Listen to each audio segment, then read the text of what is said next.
chandeliers glow. We'll sip our worries away, nice and slow. Your laughter ripples like sweet warm wine. In this jazzy sultry space you're mine. The saxophone croons a velvet tune, while melodies dance beneath the moon.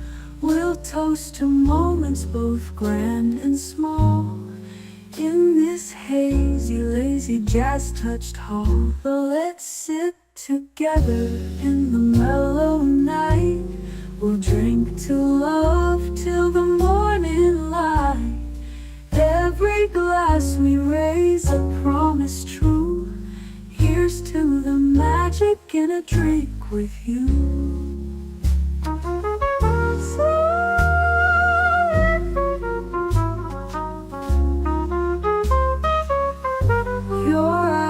They sparkle with every click, sweet rendezvous over a simple drink.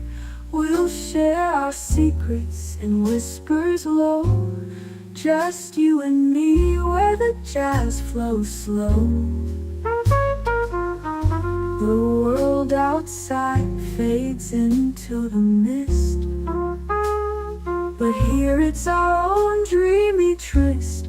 With each sip our worries drift away. Let's stay together till the break of day. So let's sit together in the mellow night. We'll drink to love till the morning light. Every glass we raise a promise true.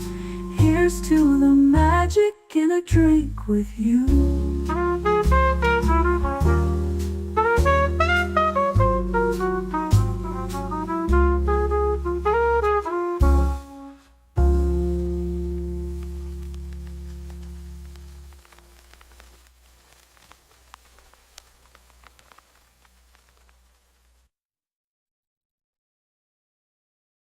The following live stream has been approved for appropriate audiences. It may contain occasional strong language and may not be suitable for younger or more sensitive viewers. Viewer inebriation is advised, though not mandatory.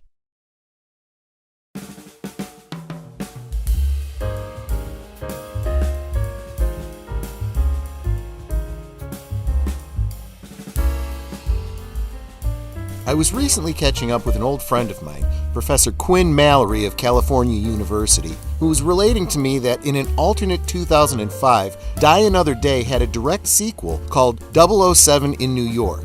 It starred a US-born British actor by the name of Michael French, and the theme song was Confide in Me, performed by Kylie Minogue.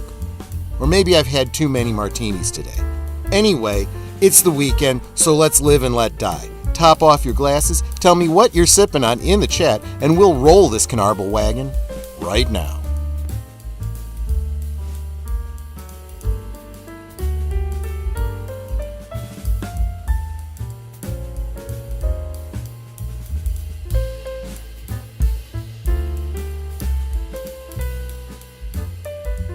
Last call is streamed before a live audience.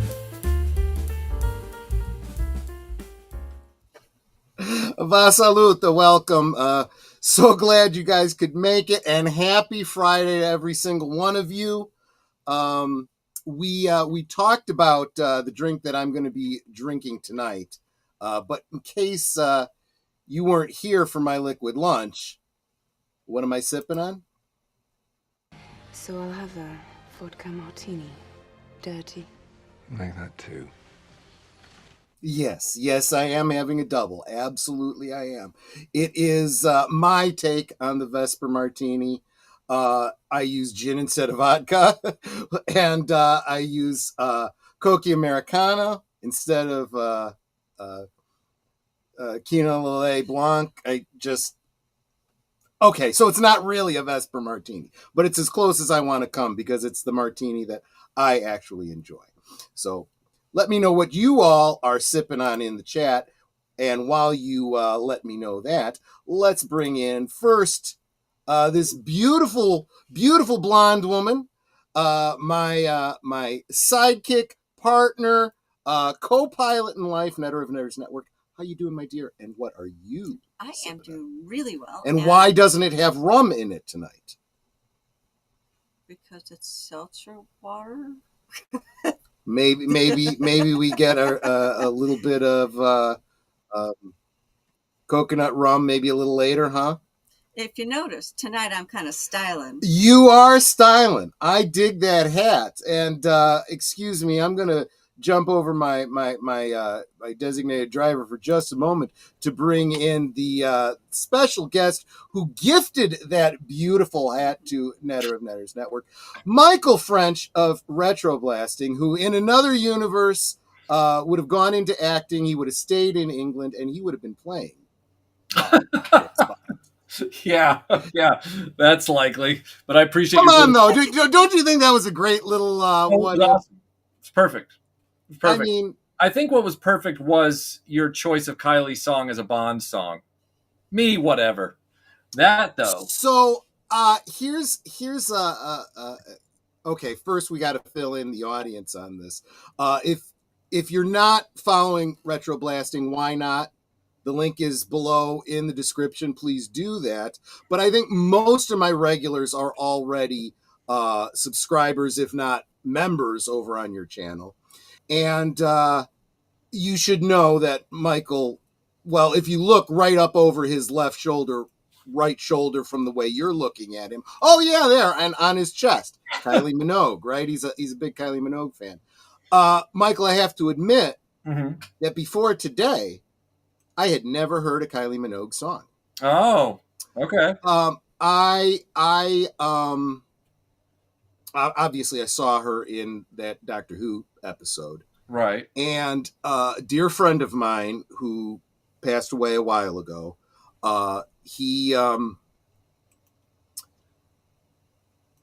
was of the more gentle persuasion, shall we say? Yep. And in that community, he told me, here, at least in the United States, Kylie Minogue is a big icon. Sure. So yeah. I did actually get for him, and I can't remember now what it was. He was looking on the internet for a particular live concert she had done, and I was able to find it and press a DVD for him. So I knew of her. Right. But it wasn't until I was like, man, has she ever done like a Bond song? And I looked it up. And it turns out that particular song, I think she herself had described it as being like a Bond theme. Yes. And I listened to it and I'm like, damn, I could totally hear this as a James Bond theme. It's actually better than a lot of the James Bond themes in the past decade or so. Yeah. Thank you for saying that. Yeah. Ugh. I mean, this is not even something you could contest. No. You don't even have to be a Kylie Minogue fan to go, even if you think, it's an okay song, still Head and Shoulders better than what we've been putting out. And Confide in Me happens to be the song that crosses over for a lot of people who don't necessarily do pop dance. So I know a lot of people who, Melinda's one, where they're more like, they're not pop dance people and their music is, different, harder or whatever you want to call it. Confide in Me is the one like song that everybody agrees, oh yeah, I'm not really a Kylie Minogue listener, but Confide in Me is like, 10 out of 10. So what's funny was I'm listening to it again, first Kylie Minogue song I've listened to. And I was feeling kind of, that song came out in the 90s. Yeah, it was 1994, her 94 album. 94. But it had, for me, kind of an 80s feel. And I'm thinking a little bit like, I don't know, like Belinda Carlisle and Susanna Hoff. And I'm little bits of that. And I'm like, man, if I had heard her back then, I totally could have gotten into this. But anyway, that's... Yeah.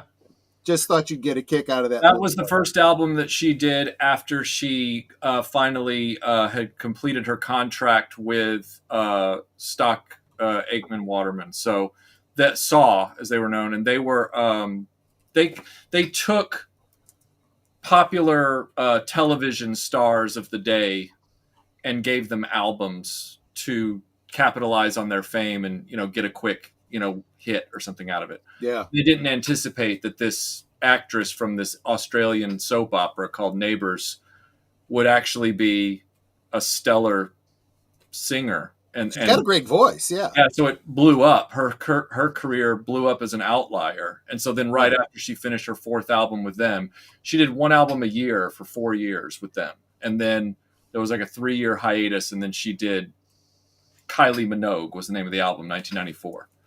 And it's like one of her most personal indie albums or whatever. So there you go. So did you catch the reference to James Bond in New York? Yes. Mm-hmm. Yeah, I figured you would. How about you, Boomer? By the way, welcome, Boomer, and what are you sipping on tonight? I'm doing okay. I'm drinking an unsweetened iced tea. James Bond in New York, is that a reference to a short story that was either in TV Guide and Entertainment Weekly, James Bond in New York? Yep, and later put out in whichever collection it was that had Octopussy in it, I think. He was ice skating, correct? I don't know. Be thinking of a different story. This was a newer story, not written by. I haven't read it yet, but it has to do with him having to explain to an MI6 agent that her boyfriend is a KGB agent. It might be a different story. That might be a Fleming original. I haven't gotten to that one yet in my reading. I last left off on Thunderball. I still have to get to The Spy Who Loved Me. I'm pretty sure that James Bond in New York was like one of the last stories he wrote, or it was at least late in the career. I was just playing with the idea that if you're going to do a sequel to the Pierce Brosnan film, it's going to have to be the latest one you could do. So anyway, something, sweetie, you're kind of remiss in saying hello to the chat. I know I am. I was just about to get there. Can I say something though? I did want to say that we did do the original Bond stream on May 17th of last year, so it's we're almost at a year anniversary. I know it's almost exactly. I did a check because I had to find the old file, and then I was looking through the emails trying to figure out, well, when did we have it, and then I finally found the old file. I added to the file. I lengthened out the slides because I figured we're going to spend more time. Michael, you've been very busy since then. We totally understand. Time has flown. I thought we'd know who the new Bond is by now, and we don't. Okay, so let's get into the future speculation later if we get to it at all. What we're going to get to right now is saying hi to all of you lovely people in the chat, starting with the bird woman of YouTube, Connie Cleary. Hail, chat. Hail, Connie. Welcome, welcome. And Jesse Green, 619. Hello and welcome, my friend. Beautiful Netter of Netters Network, who drops a chat that is pinned to the top. Please check that out at some point during the stream. RetroBlasting's, what is that called? Store redbubble.com. That is his merch store where you can get really cool shirts like this. RetroBlasting. This one. Well, yeah. I mean, they're the same shirt, but different sizes. Mine is twice the size. Big guy. But they come in all sizes is what I'm basically saying. Oh, my hair's covering my one. So it is a great way to support a channel. Also, link to RetroBlasting below. Get over there. He's got a Patreon. So, feel free, and it's like one of the cheapest Patreons in the world. I'm maxed out because where his top tier is where most people's low tier is. I don't know how he makes a living doing. Well, yes, I do. When you get like 1 million views on your Dial of Dysentery video, I mean, it's like, okay, yeah. Well, but those are few and far between. I mean. There's a lot of work that goes into those. Yeah, so and of YouTube is a slog. It's a war of attrition. It's not. Where are we at on the Rogue One video right now?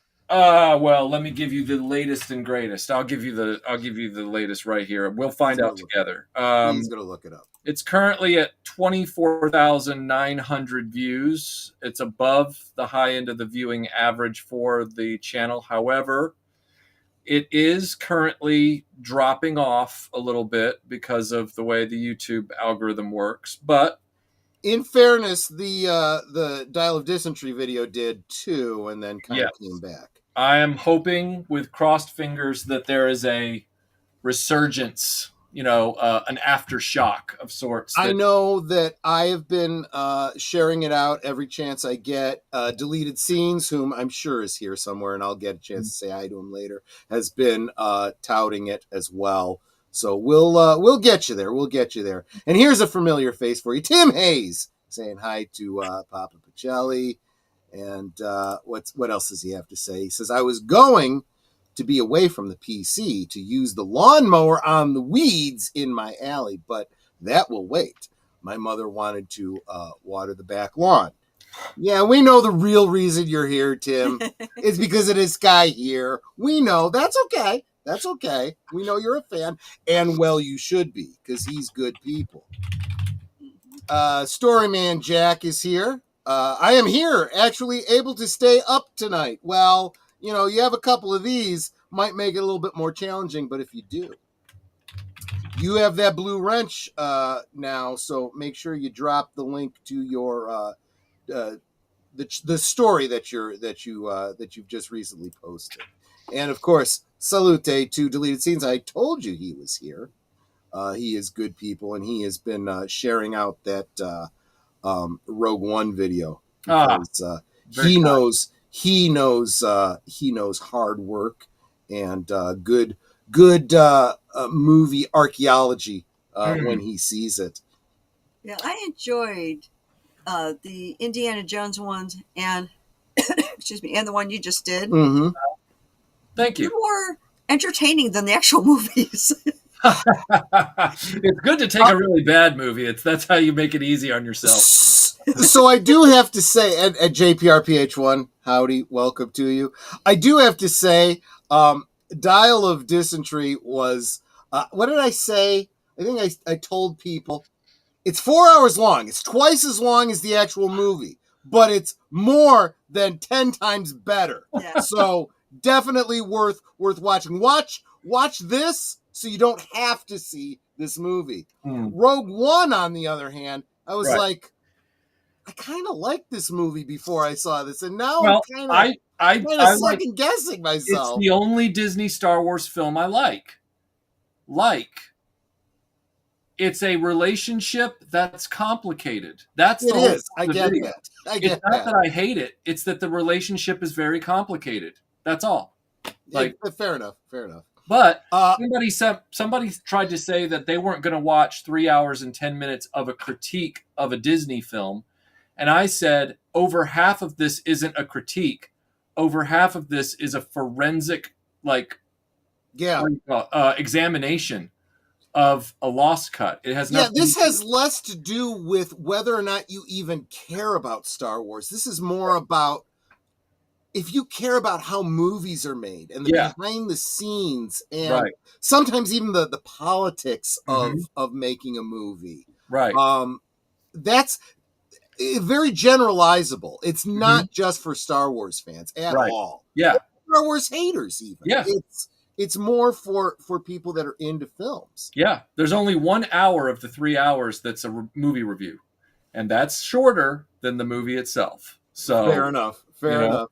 So Storyman Jack says, I just bought a camper and will be moving on Monday. It is just me now, so I am downsizing.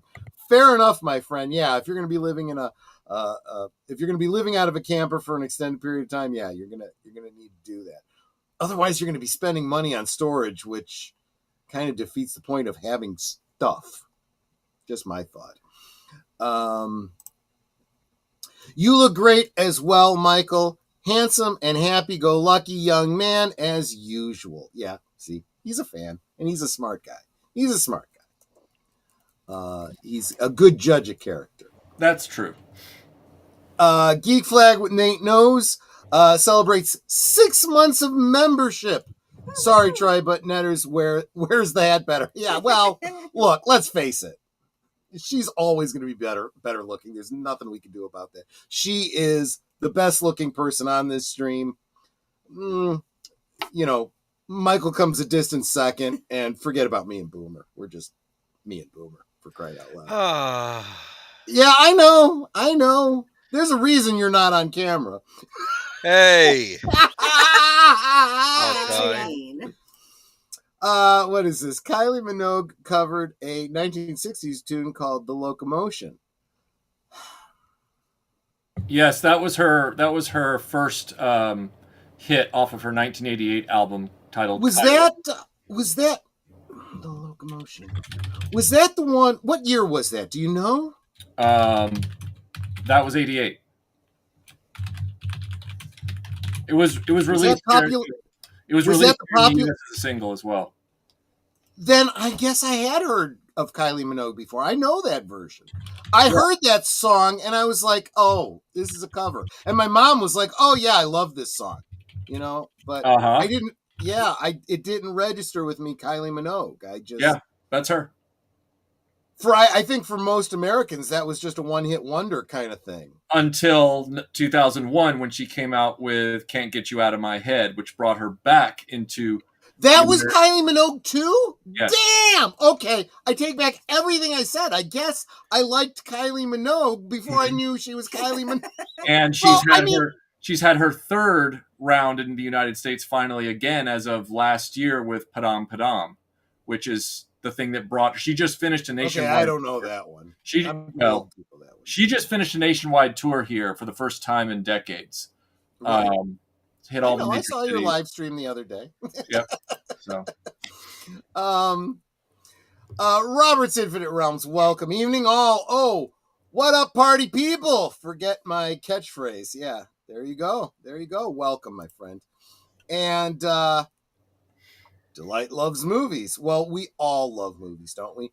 You only live twice, Mr. Bond. Yep. I gotta admit, guys, these blur together for me. You Only Live Twice was...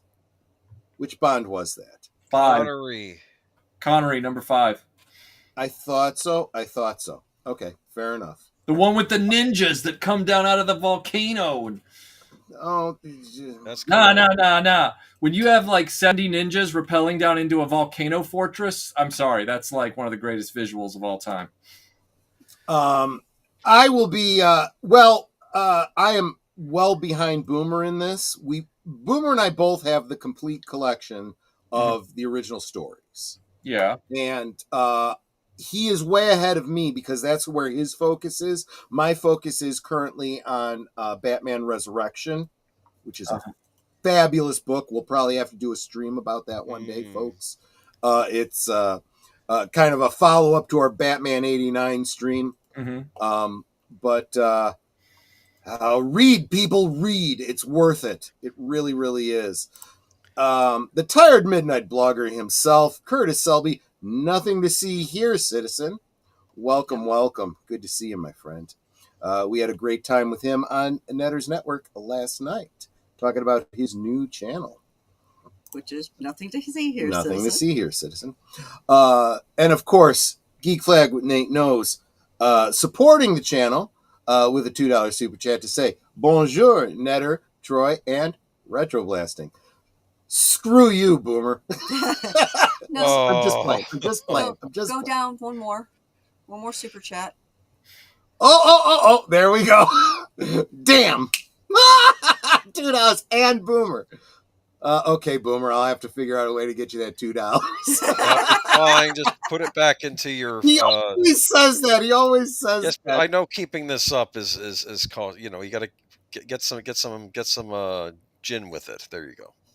Yeah, there you go. Fair enough. Oh, I am halfway through my Bombay Sapphire, so yeah, maybe I should. David Pensek, good evening, everyone. Good evening to you as well. You look great. Clean shaven. Okay. That sounds to me like he's getting on you about your personal hygiene. Just saying. Well, he used to count the wrinkles in my forehead years ago when I do a video. Here's the problem. Okay, you've been YouTubing a lot longer than I have. I can go back and see your older videos and go, time has gone by. Oh yeah. Now, see, Troy is clean shaven if he takes off his hat. He just right. Oh yeah. Yeah. Yeah. You go back. You going that way too, my friend? You go. Well, I'm not losing anything back here or on the top. Really, it's thinned a little bit, but what I am losing is the front. So I'm starting to look like, Gary Oldman in Dracula, like where it's. Fair enough. Do you have you don't have the I don't have this at all. No, I'm still full back here. Did you ever hear this story about me? So Mm. so I was doing the best I could with the hair that I had, and I Right. knew I was doing the Jack Nicholson, Bruce Willis, kind of. And then one day, Netter and I walk into a Mr. Sub, and they're one of those places that has the CCTV camera as you come in, and you can see yourself on the TV over the counter, and I'm looking at the back of my damn head, and there's this big old friggin' bald spot, and I'm like, and I look at Netter, and I'm like, I got a bald spot. She's like, yeah. And I'm like, you never told me this. And she's like, I thought you knew. I'm like, how would I know? How would I know? I took it all. Well, I thought about options. Right. I'll admit it. And I was young at the time. I was in my 30s. Right. And I was using like Grecian formula. I was trying to keep the gray away and stuff. And I said, screw it. And I just went and I just took it all freaking off. I said, I am not fighting this battle. Yeah. You know, the whole Bruce Willis thing. Yeah. You know? I mean, I've considered, if it keeps up, then I'll have to make a decision. And I said to myself a little while back, I was like, you know what? I don't know if I'll look good as a bald person, but I also don't want to be on weird drugs for the rest of my life. Like, right. So I was just like, I'll just let nature take its course. Honestly, the real way to do it is talk it over with Melinda. Yeah. She's the one who has to look at you. And I did the same thing with Netter. I'm like, I think I should just take it all off. Right. Like, yeah, if you want to. I think you. She said, no, I remember what she said. She said, go ahead and do it because hair can grow back. Right. See what it looks like. Yeah. And I just took it all off. And I was like, it looks okay. What do you think? Yeah, I'm okay with it. And we just stuck with it. Right. Whereas, if it gets to that point, I'm sure I can look at Melinda and go, do you think my bald head's kind of ugly? It might be kind of ugly. Maybe I'll cover it back up. Good thing I have a lot of hats. I was just going to say, you always got hats. You know? I mean, I've shaved my head like 6-7 times. And there was a bloke that I saw in the grocery store the other day who complimented me on my hat. I wear a brown, more Stetson style fedora when I go out. Right. And he complimented me on my hat. And I said, I appreciate that. Yeah. I said, I think we need to bring hats like this back again. I said, but I've got an ulterior motive. I got to protect the dome. Exactly. Know? Yeah. In wintertime, it keeps you warm. In summertime, you got to keep if you've never had sunburn on top of your head, it's got to be horrible. It's got to be horrible. It is. Yeah. Well, I mean, if you've ever had sunburn on your face and nose, yes, you can imagine what it's like on. Well, you've got the pale pasty like. Oh yeah, the Nicole Kidman complexion going on. Yeah, yeah. Nicole Kidman. Here's to her. Yeah. Mm-hmm. She wasn't. I'm sorry, guys. I got to go through these fast because I need to really start getting to all the. I don't want to miss nobody. If I miss anybody, please speak up. Hello, my friends. Thanks at Deleted Seams Films with Friends Raid. Thank you. Deleted and Big Al were watching. It wasn't Stranded. Marooned. You were watching Marooned tonight. Sorry I couldn't join you for that. I was still getting stuff together up to the last minute on this, including my double here. That's alcohol abuse. There we go. David, Deleted, Lester. And I'm sorry, guys. I'm kind of breezing past. I'm going to miss what you guys are saying because I want to make sure I don't miss anybody like Outlaw Bill. Greetings from a desert. Fair enough. Fair enough. Let's see here. Again, I don't want to miss nobody because you guys are all so important to me. Mark Daly. I haven't seen you in a while, my friend. Good to see ya. Good to see ya. The one in Japan, minus Blofeld, meets Bond, Little Nelly. Okay, that might mean more to you, You only Die live Hard. twice. That's what he was referring You to. only live twice. Nancy Sinatra. She had great legs. Let me just tell you. She had great legs. Adega Outlaw. Yeah, Great author. Check out his channel. He's a great storyteller, let me tell you. and he's hanging out on my channel. I've said for decades GoldenEye was the best non-Connery Bond film. I should revisit that one. Lately, I'm thinking about removing the words non-Connery from the sentence. GoldenEye is just a perfect movie, no flaws. Okay, I'm almost caught up, but Geek Flag drops a fin because he's like, listen to me. He says, did you know that a buttload is an actual unit of measurement? 170 gallons is a buttload. I have known some people in my time who had buttloads that I would not be surprised were 170 gallons. So just saying. Just saying. So, Boomer, I'm going to put this on you. Yes. Catch us up. First, do you by any chance happen to have the link to the previous year's part one? I probably should have that handy, but I can go find it. I did want to say, though, the whole thing is actually on Rumble. Remember, we split off after halfway through and went straight to Rumble. Do you remember this? Yep, I was doing that. That's true. I would go for 2 hours over here, and then we'd all go over to Rumble. What I will do is I may do that again in the future.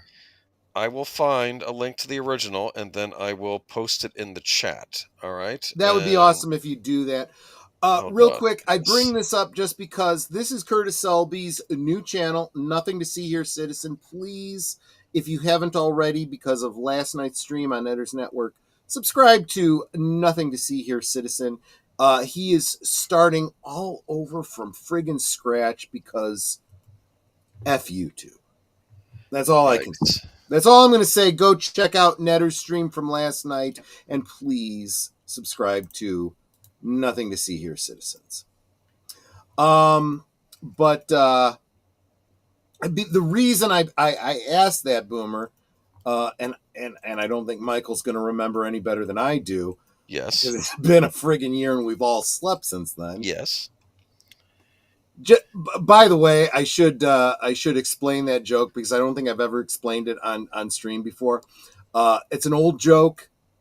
It's an old computer joke. For those of us that grew up in them, we just lost him. That's okay. I'll talk until he comes back. For those of us that grew up in the 70s and 80s with the advent of computers and so forth, you will remember a time before we had hard drives. And anything you did on a computer, when you shut it off, you lost it. You either saved it to a floppy disk or it was lost forever. So the idea of, I can't remember because I've slept since then, implies that your brain works like those old 80s computers. That's what that joke means. But because we've all slept since last year, we don't remember what Bond did we yeah, go ahead. We finished with Roger Moore. We did all the Roger Moores, we did all the Connerys, we did the one George Lazenby. I remember Michael was like, are we doing them all? And I was like, well, we can cut off now. And then, so I figured we'd cut off with Roger Moore, and now we will return. So what you're saying is that Michael got the first three, and now we're going to do the second three. What? I'm sorry, what? You interrupted. Michael got tired of us, and so he said, let's cut. No, we just would have been going on for about 8 hours. Anyway, look, we did the first 3 bonds, and now we're going to do the second 3 bonds. Fair enough. So George Lazenby, those of you that joined me for Liquid Lunch this afternoon know that George Lazenby is my favorite. And it's partially because of him himself, because what did I say this afternoon? I said he is the underdog. He only got one Yes. And that's why I have a soft spot in my heart for Paul McGann as Doctor Who. You know, same thing.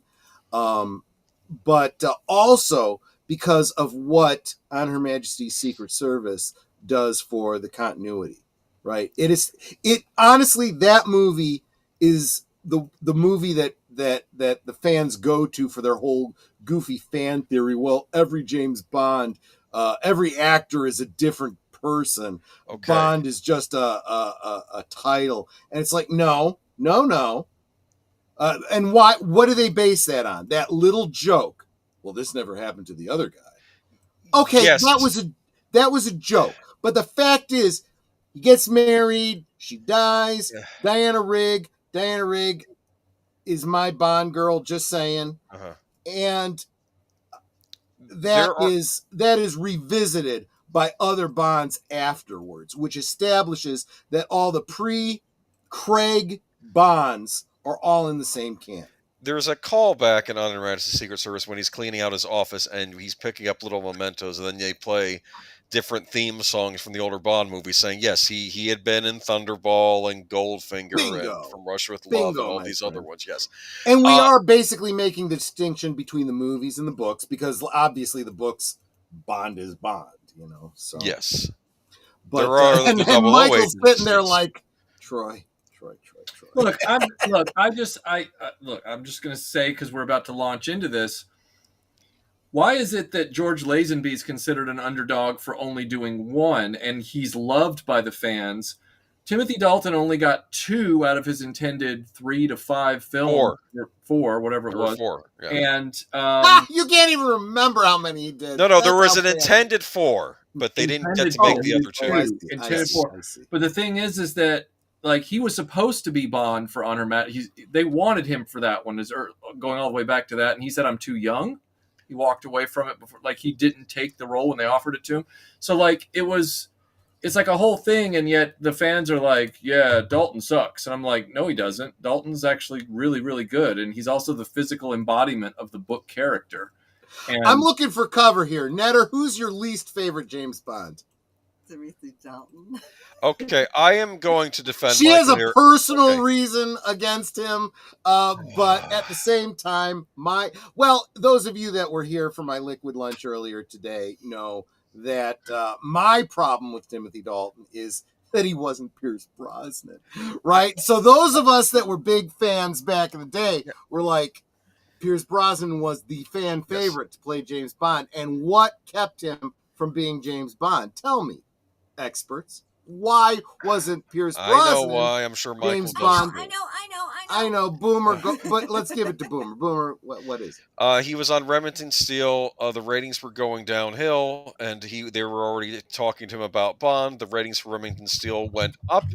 They didn't cancel the show, and he was stuck tied to the Remington Steele show and couldn't do Bond because even though they didn't do another damn season. Well, I don't know. They must have done something. Screw those people. I think Dalton's a good Bond. I disagree. Michael's typing. That means he's got something to say, and we're not. I have nothing against Timothy Dalton as Bond. I think here's how critics used to go by. Connery's the tough Bond. Roger Moore's the funny Bond. Timothy Dalton's the serious Bond. And some people would say that Pierce Brosnan was the vanilla porta Bond. potty, which looks very much like a police public call box, if you aren't aware. Just saying. Aged Boomer is correct. Let him cook, Troy. Let him cook. No, I'm trying to say one criticism was Pierce Brosnan was the vanilla Bond, which I found insulting because he's actually one of my favorite Bonds. But Timothy Dalton's the serious Bond. Roger Moore's the funny Bond. I don't know what they called Lazenby. I think that was just when people were starting to look back on Lazenby and trying to give him a fair shake in retrospect. There are problems with On Her Majesty's Secret Service, though, because it actually follows the book, which means the continuity between that and You Only Live Twice doesn't make sense because in You Only Live Twice, he faces Blofeld face to face, and then we get to On Her Majesty's Service, and he's undercover as a professor. It's like, I know what you look like, but they pretend like Blofeld doesn't know who he is. It's a little, but that's only because it almost feels like they should have had that been like a reboot, and just we're going to do another 5 Bond movies. Thank you, Mark Daly. Yes, anyway, making my point for me. I appreciate that. Good point. Anyway. But No. I completely lost because there was something I wanted to go back to Michael for, and now I've completely forgotten. Now, I was on Soundtracks with Birdman doing The Living Daylights, and he did make a point about something. For many young men, Gen Xers being introduced to Bond, Dalton was their Bond. He was the first one they were introduced to as the character. So he does hold a place in the minds of a lot of Gen Xers as their Bond. For me, it's Pierce Brosnan because that's the Bond I was introduced to. But yes. I wanna ask you blokes a quick question. I know we probably covered this on the last stream, but it's been a year and a lot of drinks, so I don't remember. Where are we on Never Say Never Again? We already talked about that last time, and I don't remember. I know we did. I'm asking you to recap it for me. I think it's a bad remake of Thunderball. That's what I think, but Michael may differ on me. No, I don't. And I also think it's hilarious that we're supposed to kick this off with a discussion of the two Dalton films, and Troy has already brought up On Her Majesty's Secret Service and Never Say Never Again. He is dancing around this topic like it's almost like having to talk about an ex-girlfriend in front of your wife or whatever. It's like he will not discuss this. And it's like, you know what, Your Honor, I hold him in contempt of court. I hold him in contempt. Dalton will get his due. Let's do this. Yeah. Get the presentation. Oh, yeah. Sorry. Presentation. There we go. Yes. So where are we here? That's the starting with The Living Daylights. Timothy Dalton. There are a lot of great posters for this. This was, I think, maybe the only Timothy Dalton film I saw. Okay. This, of course, is based on a Bond short story of the same name. I haven't read it yet, so I don't know how closely the film follows it. But it has one of the greatest. What do they call those pre-title sequences? Just sort of like the cold open. The opener, yeah, it's wonderful. I think it starts with what is it? The SAS versus MI6 because they're doing a training operation, and I think I could be wrong. Was it the SA? They had recently had that big success story with the Falklands, right? So they were big in the news. So they decided, hey, let's have Bond and the other MI6 agents, train with the SAS. Yes, 1987. 87. Okay. And it's really neat. And then suddenly some of the MI6 agents keep getting bumped off. Like, I think someone sends down a little flag and it's like, you're dead. He's like, what? And then he looks up and the guy cuts his cord and he goes flying off the little flag. Stand by. Good. Okay. It deleted, Boomer actually could kick me out of the stream. He that's why he's the designated driver. At any rate, Michael's that's true too. Okay, she's the bouncer. She can bounce me anytime she wants to. What is that?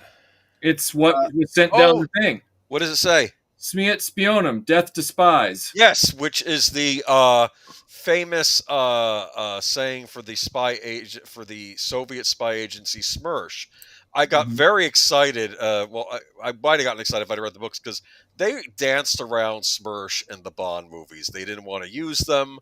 I think they were afraid of escalating Cold War tensions. That might have been why.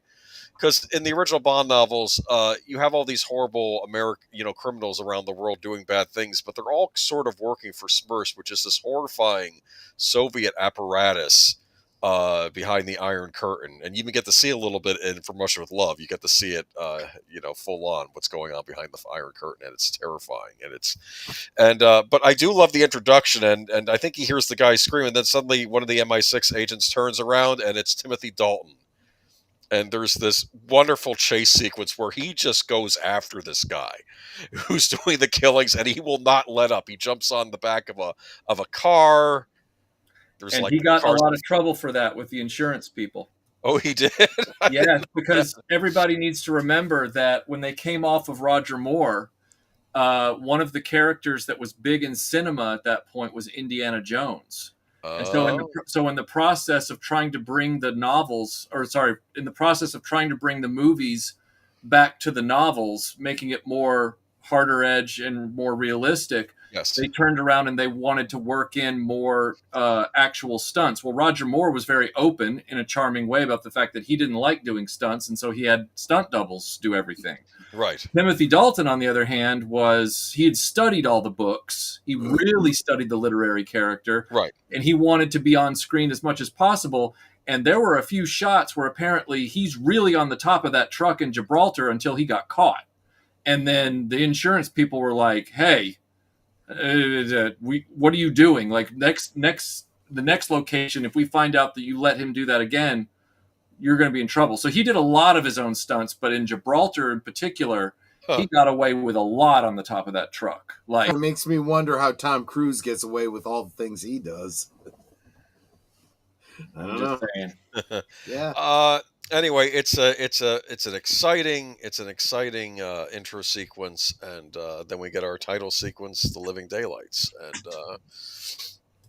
then I think it goes directly into the Soviet Union, where he's trying to get someone out of there who's defecting, right? Who I think works for the Soviet spy agency.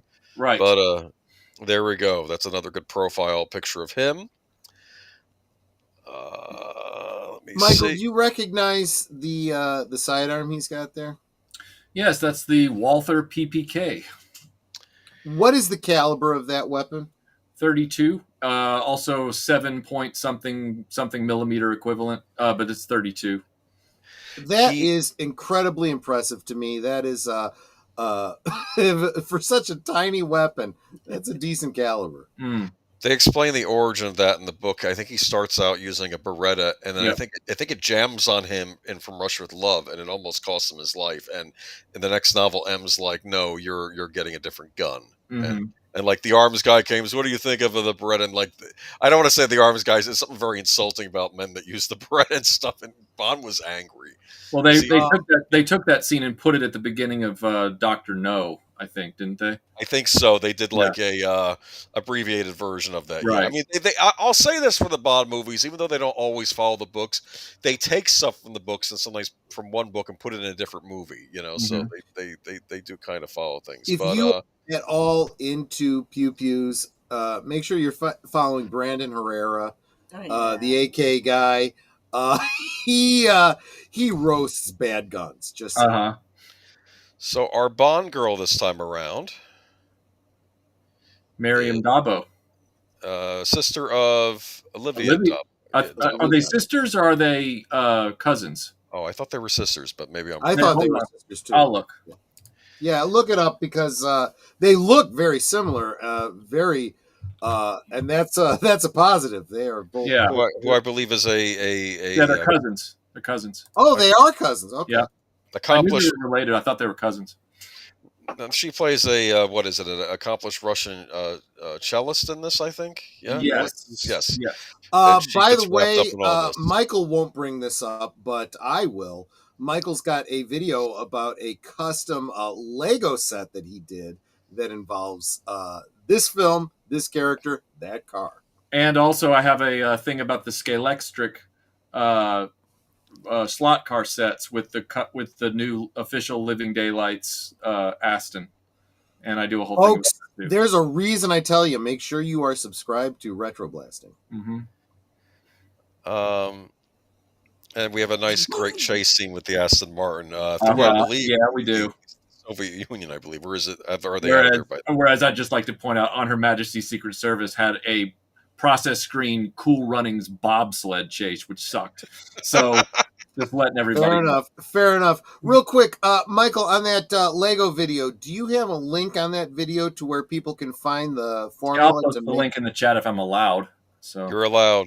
Okay. Or I can do it. No. I mean, he means if he's got rights, I got to make sure he's got a blue wrench. Right. He does not. Give me a second, and I will make sure that you do. All right, let me go back to the.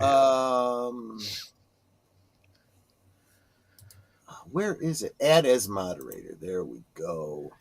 Now, I'm trying to figure out what the plot of this is.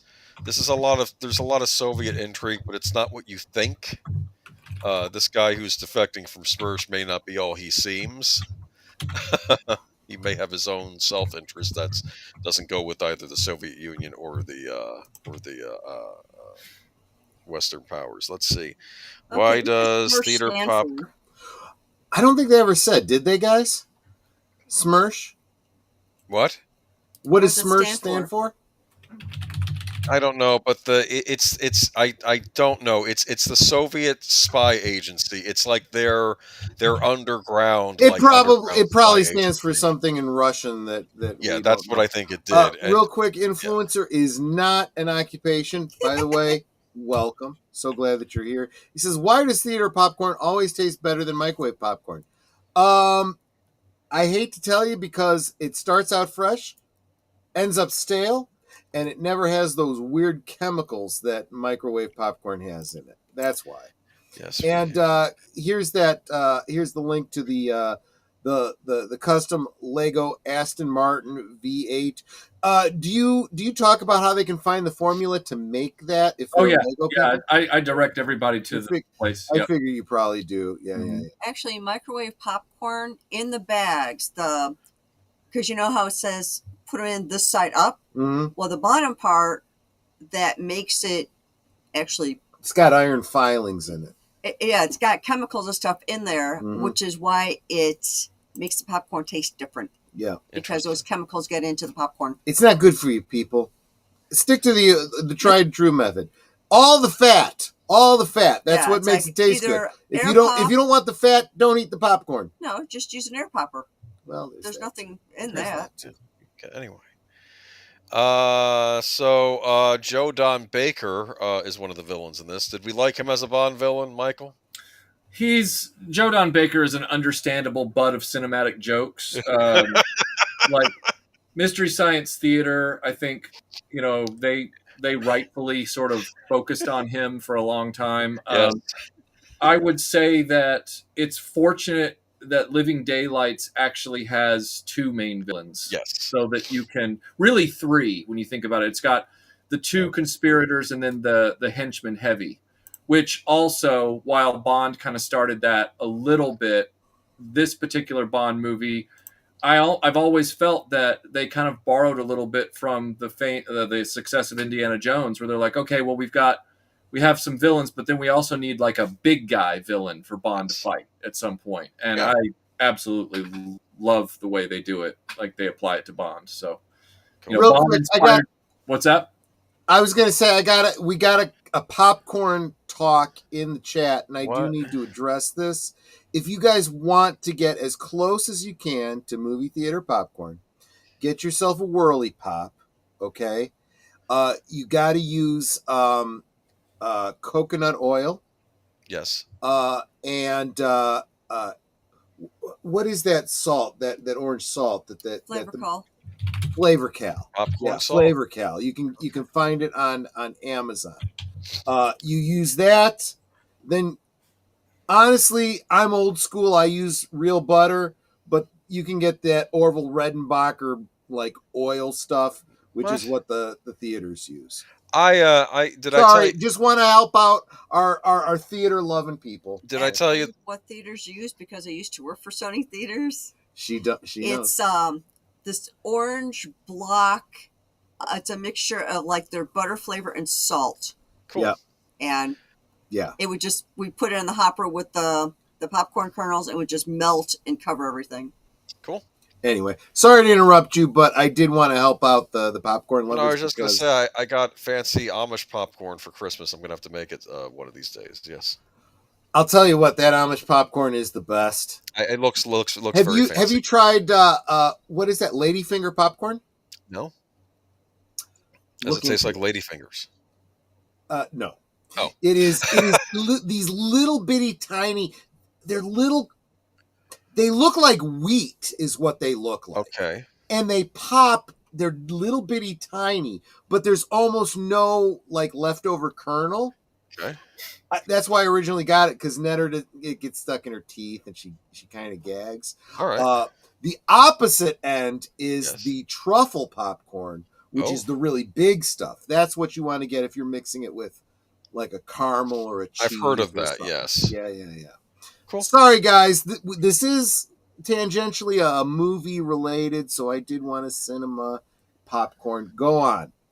Bond goes to Afghanistan and joins with the freedom fighters that are going up against the Soviet Union, our former allies from back in the 80s. And, well, you know what happens later on. Let's not go down too also, far down also that Rambo road. 3 has a similar plot, but yeah, he yes, he it does. Yes, yes. It was the time politically we were living in. We were on the other side. We were allies of theirs. Yes, yeah. Well, that tells you a little bit about the post-Reagan era.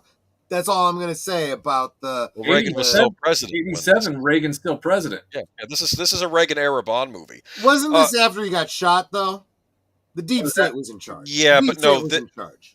This is no. The whole Reagan. I'll put it this way: Bond doesn't do a lot of womanizing in this movie. There's a thing with the woman at the beginning, like she wants a real man, and he falls in there and he says, I'll be there in 1 hour. And he says, better make that 2 when the woman gives us champagne. Now maybe it's a lewd that maybe they do get up to some for those things of you not. who think that, that political messaging started, within the last 10 years. Okay. No. But again, it's fine, because even in the books, he doesn't always get the girl, or even, yeah, he is a womanizer in the books, but it's not to the degree you see in the movies. I'll say that.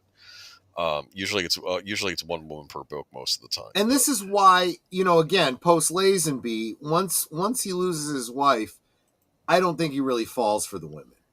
I think he had one, and he's done, and now it's just for fun. Anyway, and those rhymes were intentional, by the way.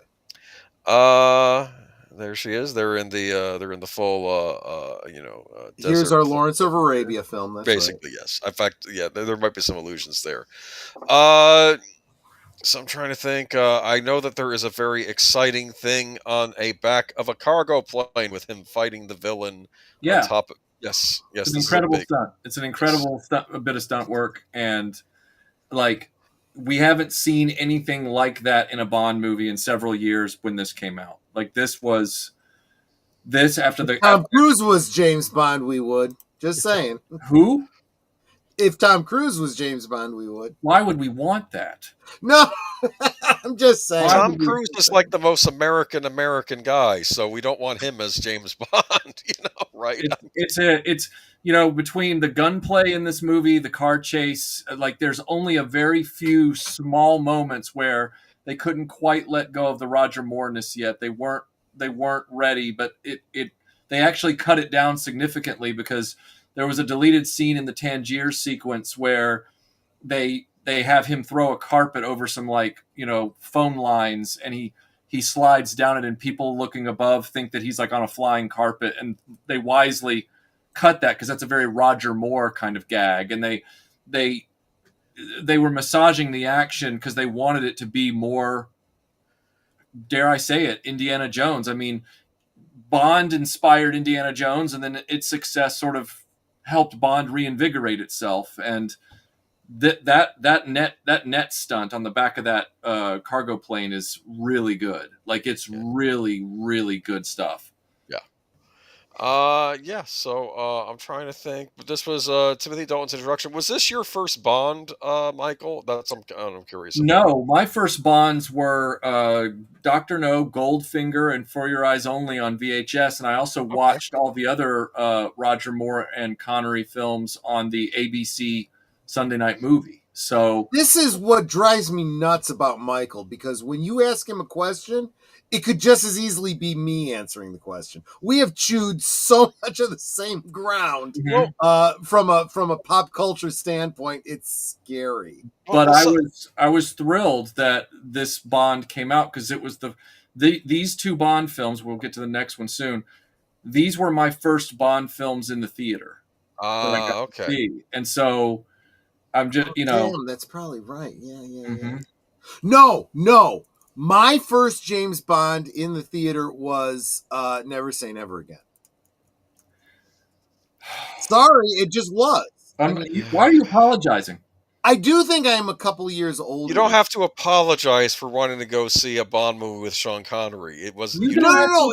It's not wanting to. It just happens to be. Look, I get it. Look, I'm starting to understand now why you like one-off Bond because your first Bond was bootleg Bond. I get it. I get it.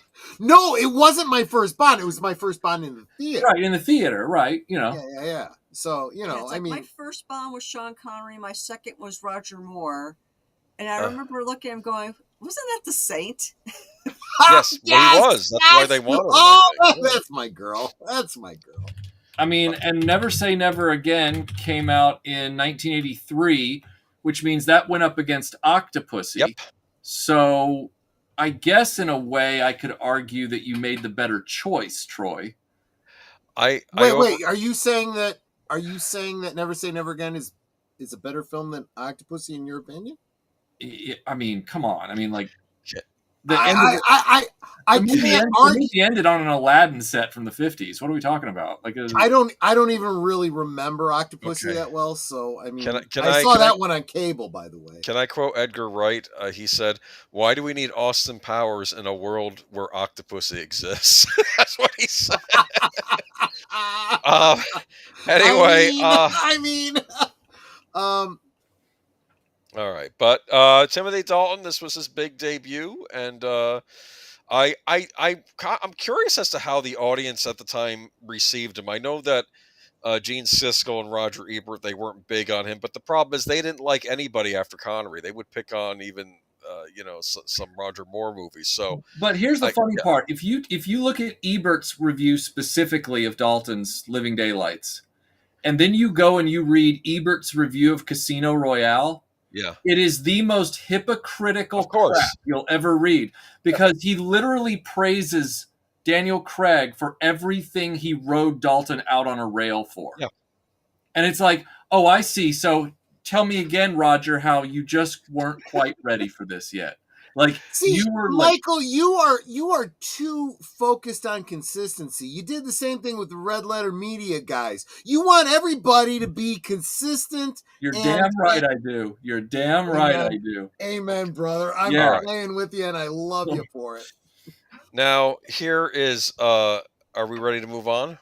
Or do you have anything else to say about Living Daylights? Go ahead. Living Daylights is my favorite Bond film. I just want to say that outright. So we're moving on to a movie which, in my opinion, gets derided by many, but I actually love the next movie. I'll say this. Wait a minute. My first book. What does it say? And our film is the. I think the theater was first Bond movie in the theater was Octopussy. I expected something very different. Yeah, well, you got to keep in mind that these titles were clickbait for their time.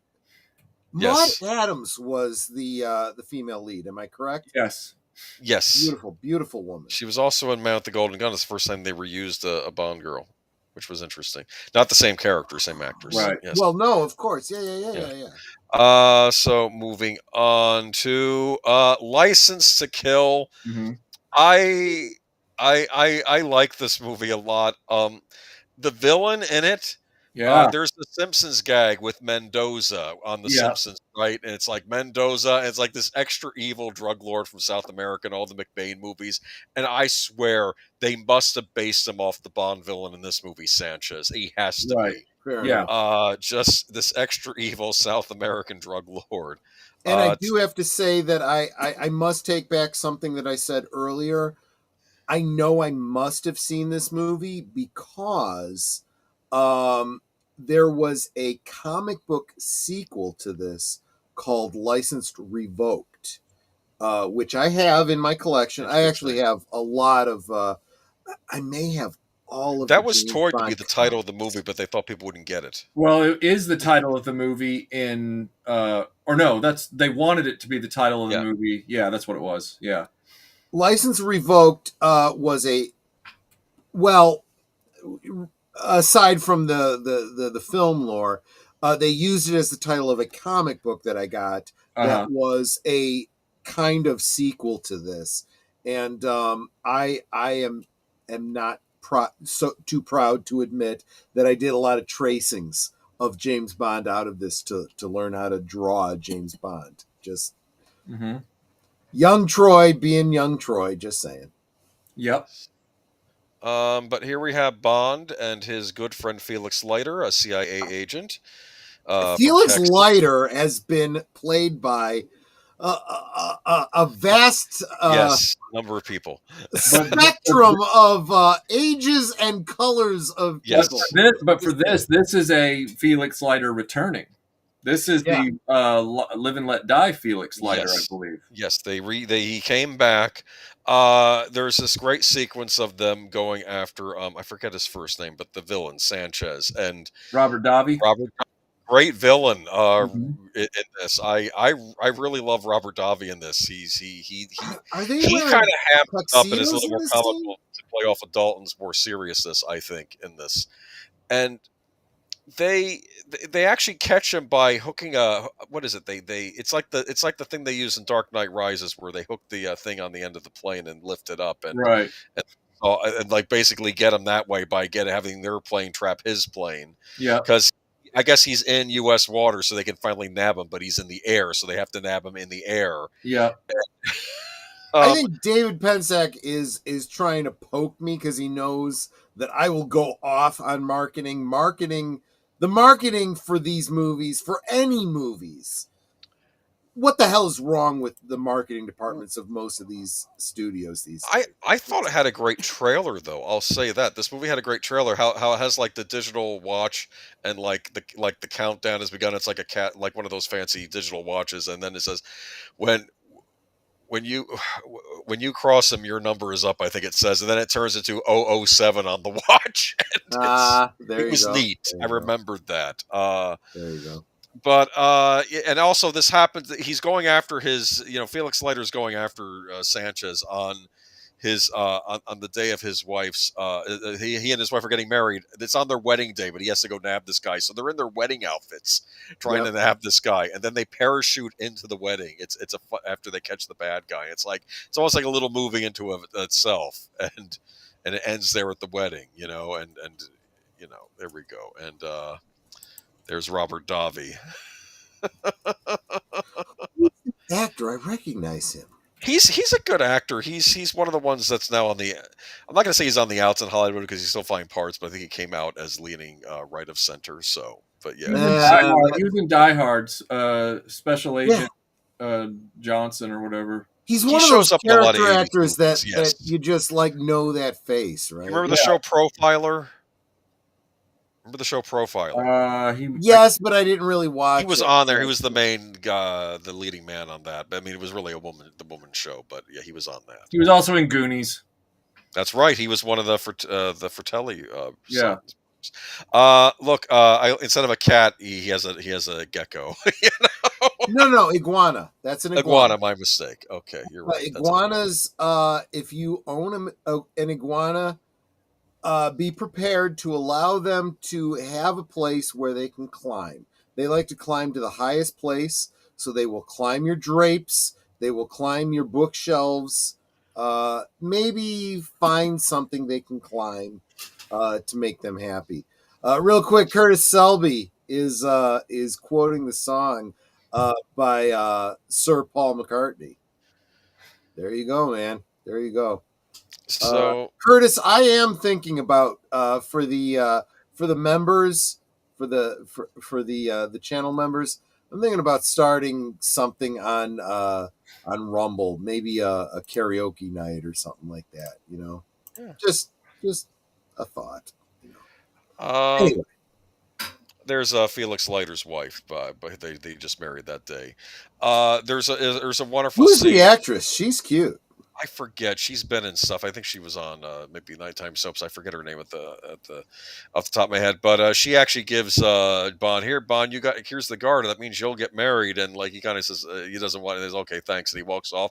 And then Felix tells her he was married once. Oh, I didn't know. I'll tell you about it sometime. And they kind of walk there you off. go, my friend. Yes. Thank you. Yes. Thank you for bringing it up. And let me just say, blonde Bond girl. I've got to type. Oh, this guy looks familiar. Twin Peaks. Big Ed.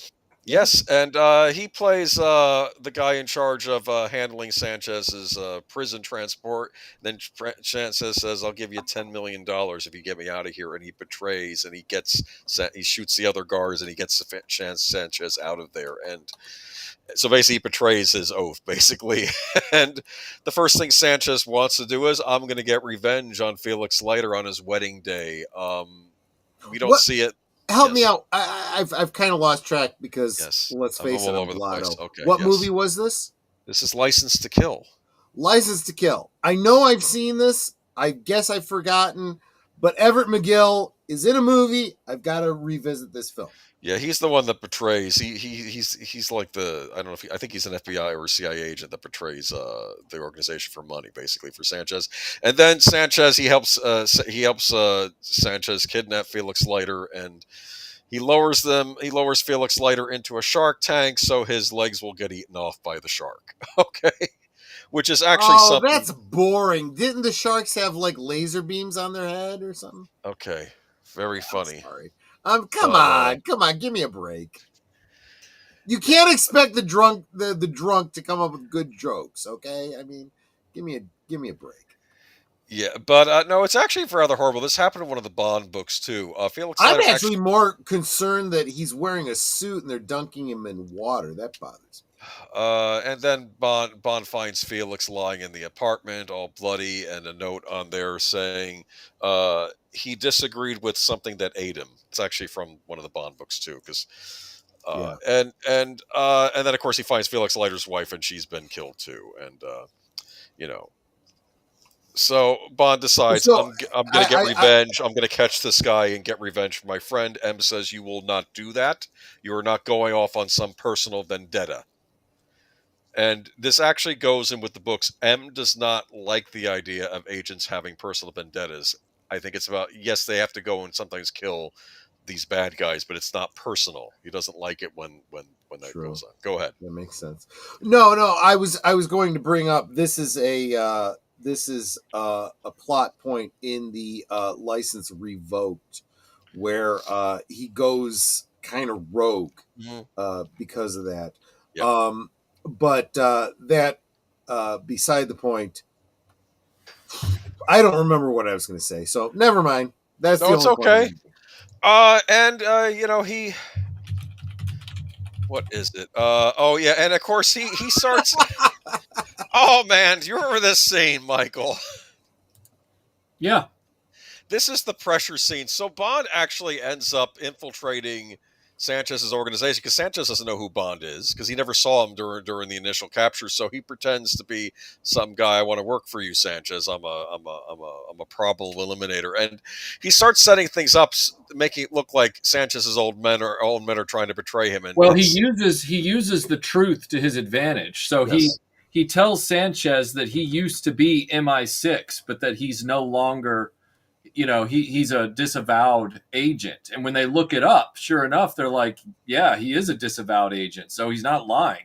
Yeah. So he brings him into his confidence. The entire movie was modeled broadly after Shakespeare's Othello, where Iago comes in and destroys the entire organization from within. He undermines the confidence and trust of the king, in this case Sanchez, toward all of his own people, and in doing so, he destroys Sanchez's watertight operation. Sanchez starts taking out his own guys because of little things that Bond does in the background. This is a rather gruesome death where he shoves one of his henchmen into this pressure thing, and he says, "It's not my money." He's like, I didn't betray, and like Sanchez isn't listening. And then they turn the pressure up, and then he breaks I think he breaks the pipeline, and then the guy just explodes because of the low pressure, Pressure, yeah. Which I think they had to censor this in some versions of this movie. They couldn't show the whole thing. I'm sure in England they probably did at the time. They had stricter censorship in England. Incredibly frustrating.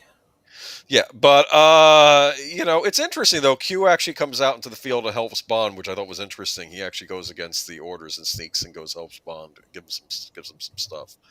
Let me see here. There's Robert Davi again. He has this huge Cocaine Factory.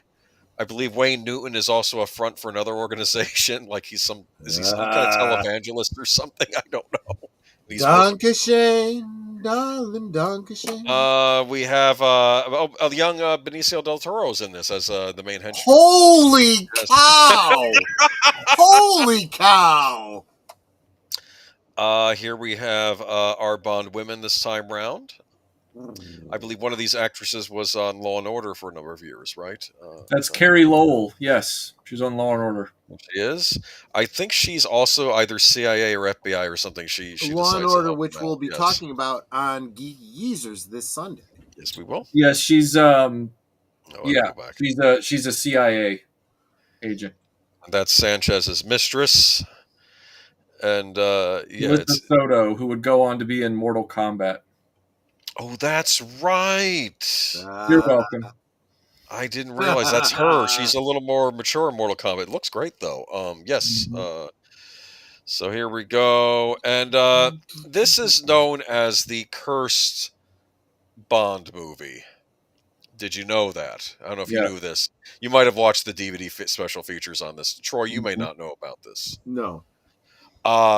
They started film. One of the last action sequences is them Bond going up against a bunch of oil tankers and fighting Sanchez's men, and it's like dueling oil tankers on this road that apparently is cursed in Mexico. I believe it was in Mexico. Yeah. Where I think a busload of nuns died on it or something. There've been all sorts of horrible accidents on this road, and stuff started going wrong on the production, and they film stuff on the production, right? And then they also take still pictures of the effects. Like you'll have like the scripts they'll take still shots as in addition to shooting on a camera.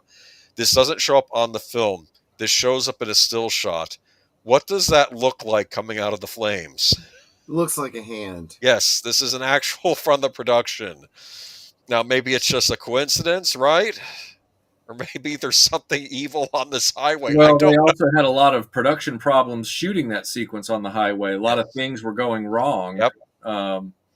Fortunately, nobody on the main cast ended up being injured, but I think a few people got injured in close calls during that whole thing.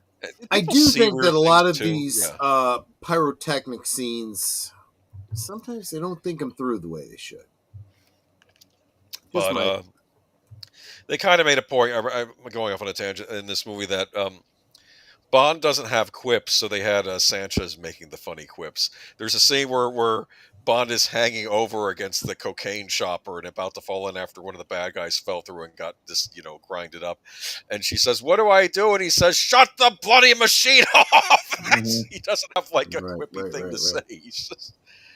But no, this is apparently, and they mentioned this one documentary I was watching that this did not do well at the box office. This came out in the summer of '89, and it didn't do well. I don't know why. I think Michael or someone was mentioning the market. It's because '89 was the cinematic traffic jam summer. Batman, Indiana Jones and the Last Crusade, Ghostbusters 2, Lethal Weapon 2, Star Trek 5. Like it was just traffic jam at the movie theater. Damn.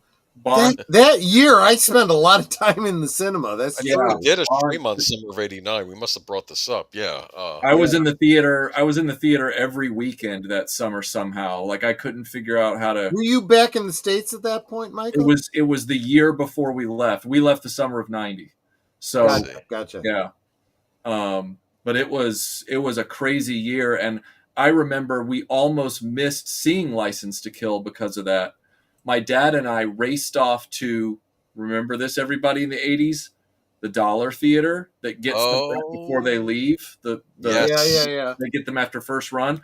We saw License to Kill at the Dollar Theater, and I remember that was the first time I learned about aspect ratios because we sat in the theater, the lights went dark, and the movie started. It was a full house. It was at night. And the Bond sniper scope thing came up, and it was this oval. It was this tight oval with a really tall, slender man Bond, and I went, I think something's wrong with the projector.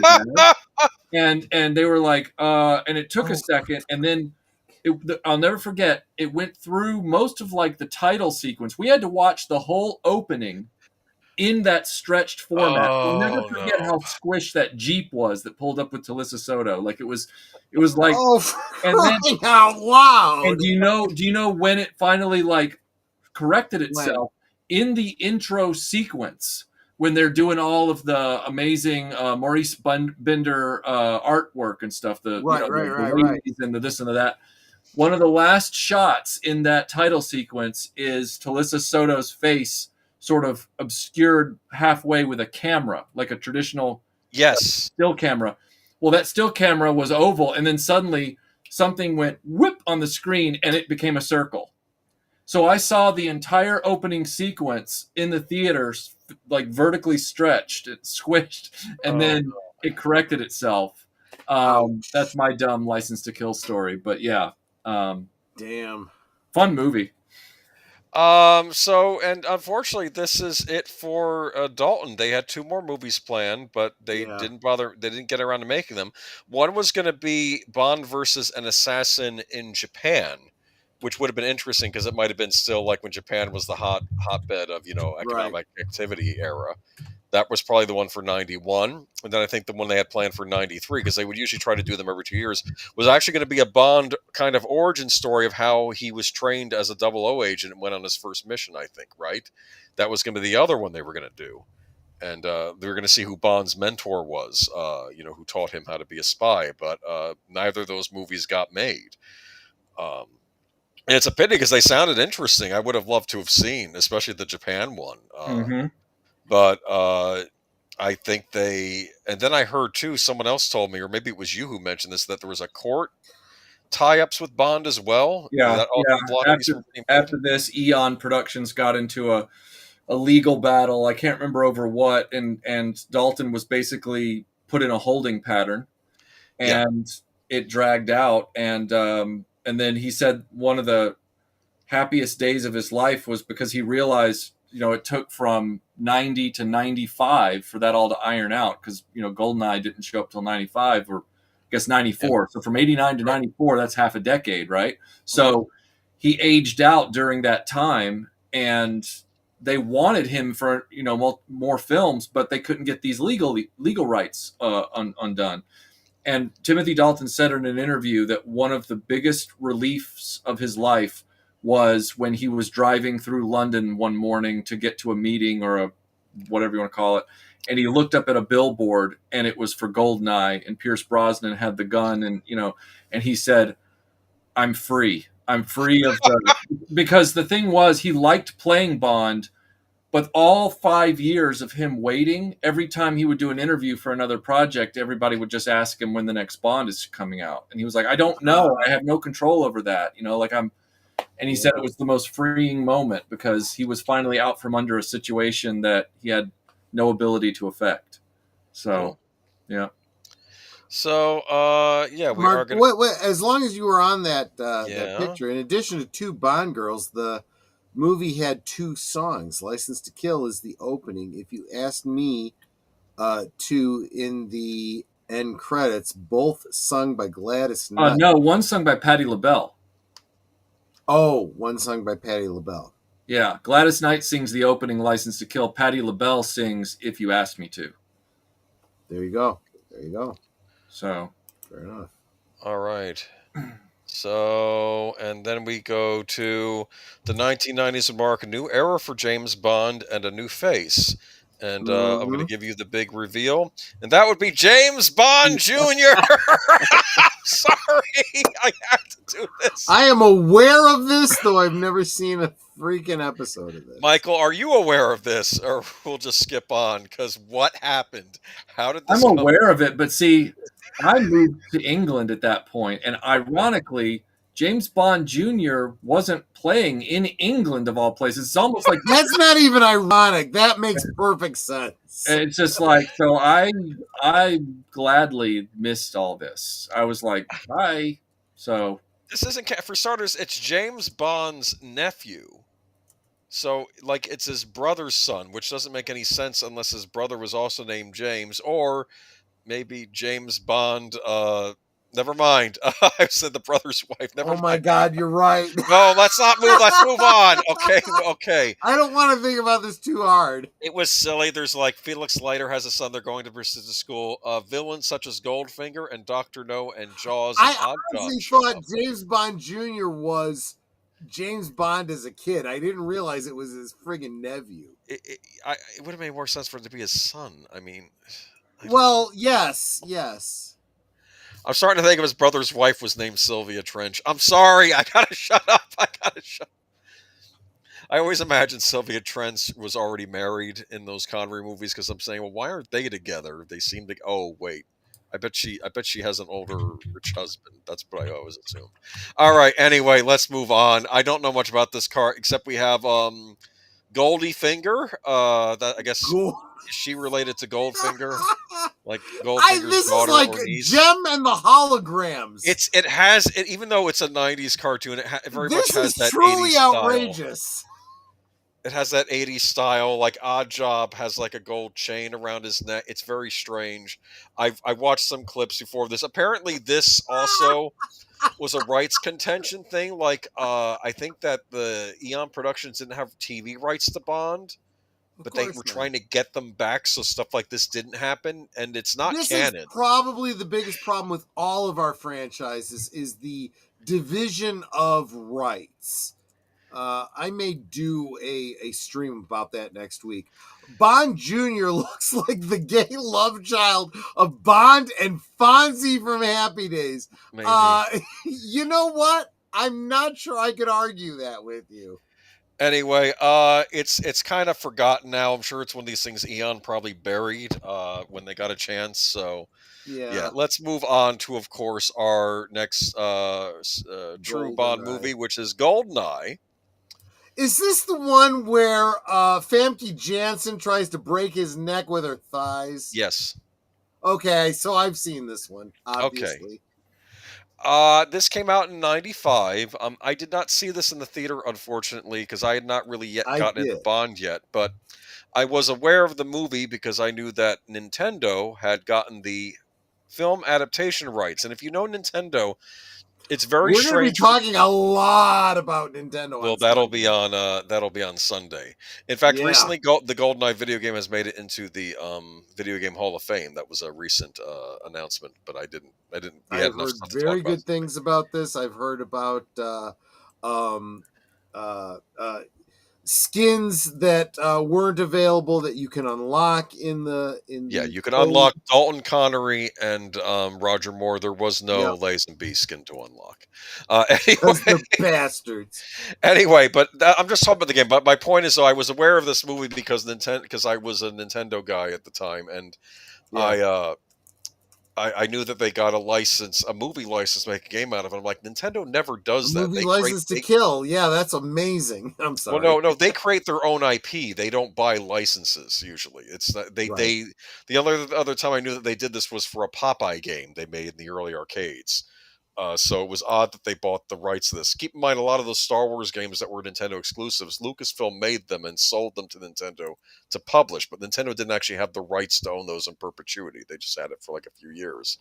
So it's odd that they have this, this GoldenEye game. So I decided to catch it when it came to home video, and this was to be blunt, this is my first introduction to Bond, and we have Pierce Brosnan. And I have him there in the tank because I like the tank sequence in this movie, where he's driving around post-Soviet Russia over cars and stuff in a tank. It's true, Mark. Given the choice, that's probably a decent way to go. Yeah, absolutely. This is interesting. The movie has a great opener where it's 007 and Agent 006 infiltrating a Soviet chemical or bomb-making factory to blow it up. And you don't typically see this in Bond movies with them actually going directly into Soviets and directly killing Soviets. And it's because Cold War's over at this point when this movie's made, so we can do a flashback sequence of them going in and taking out this big Soviet facility. 006 doesn't make it out. He gets shot in the face, and Bond has to escape. That's true. If you ever see a cold open with a 00 agent besides James Bond, you know they're not going to make it. into the main part of the film. And if you ever see Kandegawa Jet Girls. and if you ever see Slasher Sean, Fred, huh? if you ever see Sean Bean in a movie with another leading man, you know Sean Bean's Yeah, gonna be yeah, yeah. That's a great point too. That's always- Slasher Fred says GoldenEye was the first to introduce the female version of M. Yes, that was so woke. It's all woke. Well, it's fine, but No, I'm playing, of course. this is who we think is gonna be the villain for the movie, though. General Aramuma, or whatever his name was. I appreciate the actor they cast because he's just, I don't want to say he's messed up looking, but he has that scary face. He is not a classically good looking type of guy. Yeah, his face has character. I'll be nice. Anyway, was I right, Michael? Was that Kandegawa Jet Girls? Of course. I gotta see that frickin' thing now. Go with every God. every time I Google it up, all I get is the game, so I gotta check it out. We have a new M. Yeah. I didn't pay enough attention. We had a new Moneypenny in the Dalton films, and then we got a new Moneypenny in these films. I like the Moneypenny from the Dalton movies, but yeah. Yes. What was her name? The actress. Oh, I know it off the top of my head until just now.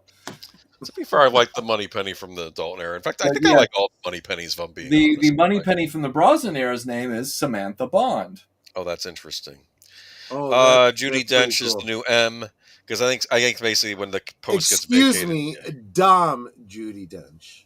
Dame Judi Midnight's Edge's own Dom Judi Dench. Anyway, and I remember she calls, you're a relic from the Cold War, a sexist, misogynist dinosaur, she says to Bond. And Bond's like, okay, whatever.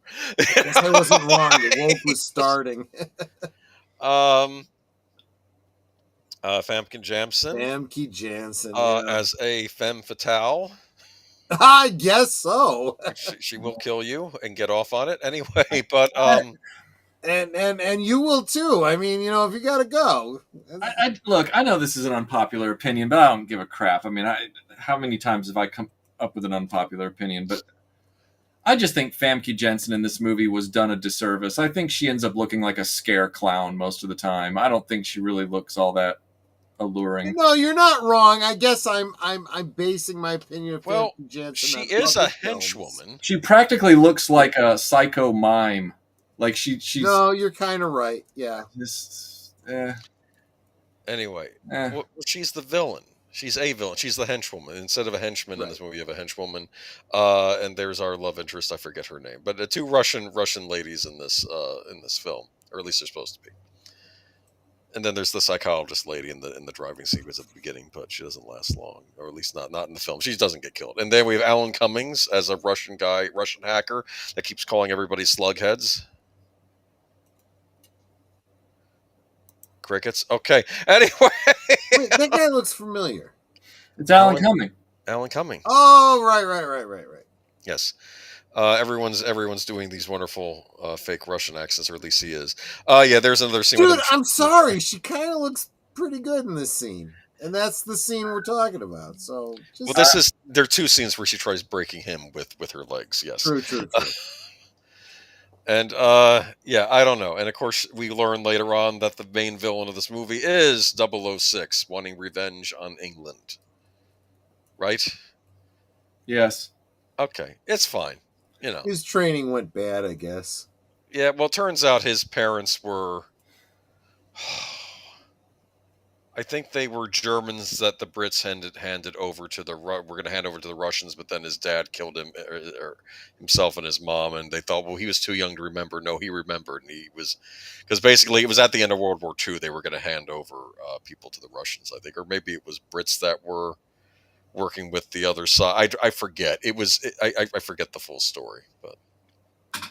And there's the video game. Of course, you had to get the game in here. I'm not going to talk about it long because we're here to talk about the movies. But this is an important You're the gamer guy. Of Bond history. In fact, in my opinion, this helped make Bond more popular among younger. No, I agree. I never even played this game, but everything I've heard about it, this really does bolster the whole James Bond zeitgeist. It was developed by Rare, which were, even though it's Nintendo, they were a British development team. So I think that was important too, that they had Brits working on this. And it was basically bringing the first-person shooter experience that was so popular on PCs. And I think people said this was the first time they think it really cemented that you can play first-person shooters also on consoles. And I'll just show you one little picture from the game. There's Pierce Brosnan. In fact, that's probably a cleaned up version from the remaster. It would have looked more blurry back in the day. Yeah, I mean, you got to look at those graphics and you're like, oh. Did you like that video I sent to Troy? Did I see that video? You might have sent it to me. I don't know. sent it to you. Oh, you did. That was the thing on. Okay, I know what you're talking about the blowing on the cartridges. Yes, that was. Yeah. I think my response was sigh. I would imagine. Nintendo was still using cartridges at this time too. That's why they kind of lost to Sony. I only understood that because we did the same thing with Atari 2600 cartridges. What did you think of the soundtrack for the GoldenEye film, Michael? I know it had that great song by Tina Turner, which in fact, I love that whole intro sequence. In fact, I like certain Bond sequences. I try to say, who's the model in the silhouette? Who is she? But I can't find out who they are. They'll never tell you. Yeah. I believe the soundtrack was done by, what's his name, Eric Serra. Is that right? It was a weird Bond soundtrack. It had like a metallic sound to it. It was, I found the soundtrack to be rather lacking because a lot of Bond fans don't like it, but that opening scene after basically 6 years of not having a Bond movie, you have that opening scene end with him riding a motorcycle off a cliff to catch a falling Cessna before it crashes. He gets in there and he pulls the plane up. And you think, okay, we're finally going to hear the ba-da, da-da, da-da, and all we hear is no music. Like it's just, I know. Look, I will sit there and say that it's so lame. Like I'll sit there and say GoldenEye is the best Brosnan film because of some of the character dynamics and interactions that go on in the film that really tie back more, I think, to a Dalton flavor, but the soundtrack is the pits. Like it's the only time. Fact is, you could do a fan edit with a new soundtrack. You could, you could, because there's basically like no music in the movie. I don't know how much they paid that guy, but man, he walked away laughing. All he did in most of the movie was just sort of these little hollow don don don don don don, and then no music, and then like the only time the Bond theme plays is during the tank. So I bet you that's why Boomer likes the tank scene so much. So, doesn't realize it, because it's the only time you get the da da da da da, and that's it. Like it's weak sauce, man. I like the title track though, GoldenEye, Tina Turner. I thought that was but those are separate and apart from the score. That's true, and they're not supposed to be, because usually the score is supposed to riff off the title track, the title sequence. Like Tomorrow Never Dies has a kick-ass score by Kevin Arnold. Like it is an amazing Bond score. Mileage may vary about the title track from Sheryl Crow, but the score, I wish that score had been on GoldenEye with Tina Turner's soundtrack. But the title track is fine. I don't, it's not offensive, at least, I'm not saying it's offensive. I'm just saying, like, if I had to choose between Tina Turner and that one. Yeah, I would choose the GoldenEye. But we have, this is Tomorrow Never Dies. And I will say this.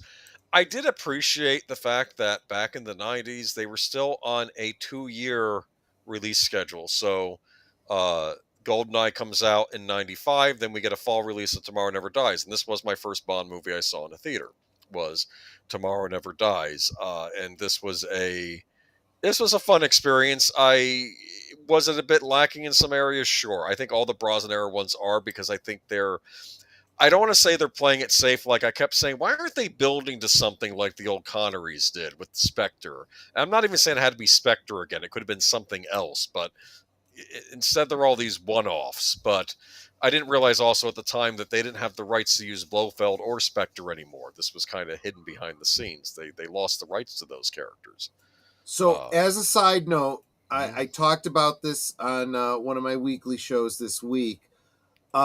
This is a big problem with almost all of our franchises, and it's the rights issues. You can blame I don't know, Zack Snyder for Superman. You can blame, whomever you want for whatever franchise you don't like. But a big problem is owning part of the rights and not all of the rights. Superman has been destroyed by the lawsuits, the Siegel and Schuster versus DC Comics, and Superboy versus Superman, and what they have rights to and what they don't, what the TV can do and what the movies can do. James Bond has had this same problem, and now Lord of the Rings. What is that? POS Amazon series. Rings of Power. Rings of Power that has only the rights to some notes or something from a spiral binder that Tolkien did. And they don't have the rights to anything else. And so they're making crap up. This is what destroys franchises. Do you see split up rights issues? You see who one of the Bond girls is? Speaking of Superman, Gary Hatcher. That's Lois Lane, my friend. Who is the wife of the main villain. You can call her Desperate Housewife, but she's Lois Lane. Played by Jonathan Pryce, who I believe is based off of Rupert Murdoch, probably with a little bit of Bill Gates and Steve Jobs thrown in. But it's mainly Rupert Murdoch. He's a media mogul. Because these are modern day Bond villains. I talk about these people all the don't even get me started.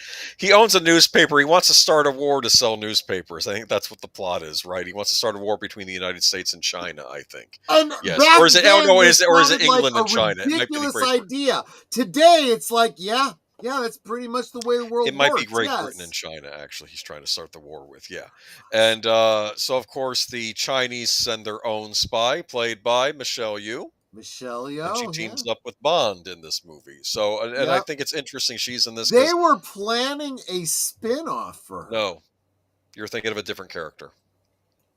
Really? Yes. Yeah. We'll get to that. This is the first time she went back to her real name, Michelle Yeoh, for this movie. Before that, she was known in Hong Kong as Michelle Khan. Interesting. I really like her in this. I feel that I remember feeling at the time, and I guess I still do, that she's one of the. Age, by the way. She's a great what? This woman does not age. No, she doesn't. Yeah, but she was a great leading lady in Hong Kong films. I remember seeing her in the Jackie Chan movie Super Cop. Yep. I saw that in theaters because Jackie Chan movies were very big around this time too. Because we were finally starting to get a lot of these Hong Kong action movies. She should have stayed away from Star Trek. That's the only blood. I couldn't believe she's on this. I mean, this is like a leading actress. Well, when you're offered, they backed up the truck of dollars to her. She was in Crouching Tiger, Hidden Dragon. That was like an Academy Award winner. I know. Like you don't.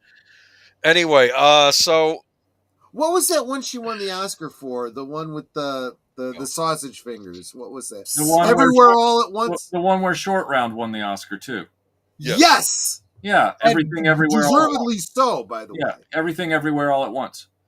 I have not yet seen, but it is definitely on my to watch list. Yes. I got very angry at this Bond movie because there's a scene where Bond is fighting some goons in like the paper factory, right? Or the press, and he throws one of them onto a newspaper and the blood gets splattered on the newspaper, and Bond says, "They'll put anything in the papers these days." I was mad. I said, "This was your perfect opportunity. What's black and white and red all over?" That should have been the quip, because the blood. You get it? Just never mind. Right. Okay, moving on to. Do you have anything left to say about Tomorrow Never Dies? Anyone? No, but I did want to tell everybody that I looked into this real quick. The tank chase music in GoldenEye was rescored by somebody else because Eric Serra's score was so underwhelming all throughout. There you go. So why didn't they rescore the freaking opening with this guy too? Whatever. Anyway, but no, Tomorrow Never Dies. I fell asleep in the theater. Literally fell asleep in the theater. You got to remember something. I was a immediate Jackie Chan fan that came through. I came by way of Cynthia Rothrock, which Michelle Yeoh and Cynthia Rothrock had their film debut in Yes, Madam together. in Hong Kong. So like You've I was got already a video about that, in fact. Yeah. So I was already watching all those Jackie Chan films in theaters every time they would come out, and I was so excited to see Michelle Yeoh in this, and I found the films. The score is excellent. I own the score. I do have the movie just because you can get it for pennies. But I'm otherwise a 4-door car for Bond where he drives it from the back seat with an Ericsson car phone. Yes. Like, really? Yes. Like stuff like that. Just I think the premise of the movie is rather prescient. The premise of the movie becomes more valid every half decade, but I don't think it holds a candle to GoldenEye. I just don't. Moving on to The World Is Not Enough, which might be my favorite of the Brosnan era movies. So What? I know. I already know what you're thinking in your head. I already know what you're thinking. Wait, hold on, Boomer. Tomorrow Never Dies is Lawrence of Arabia compared to this movie. Like, are we really going there? I like it, but I know what you're thinking. Look, What I'm thinking. This movie has, in my opinion, the best pre-title sequence of any Bond film. I don't care. You clearly don't care because, oh my god!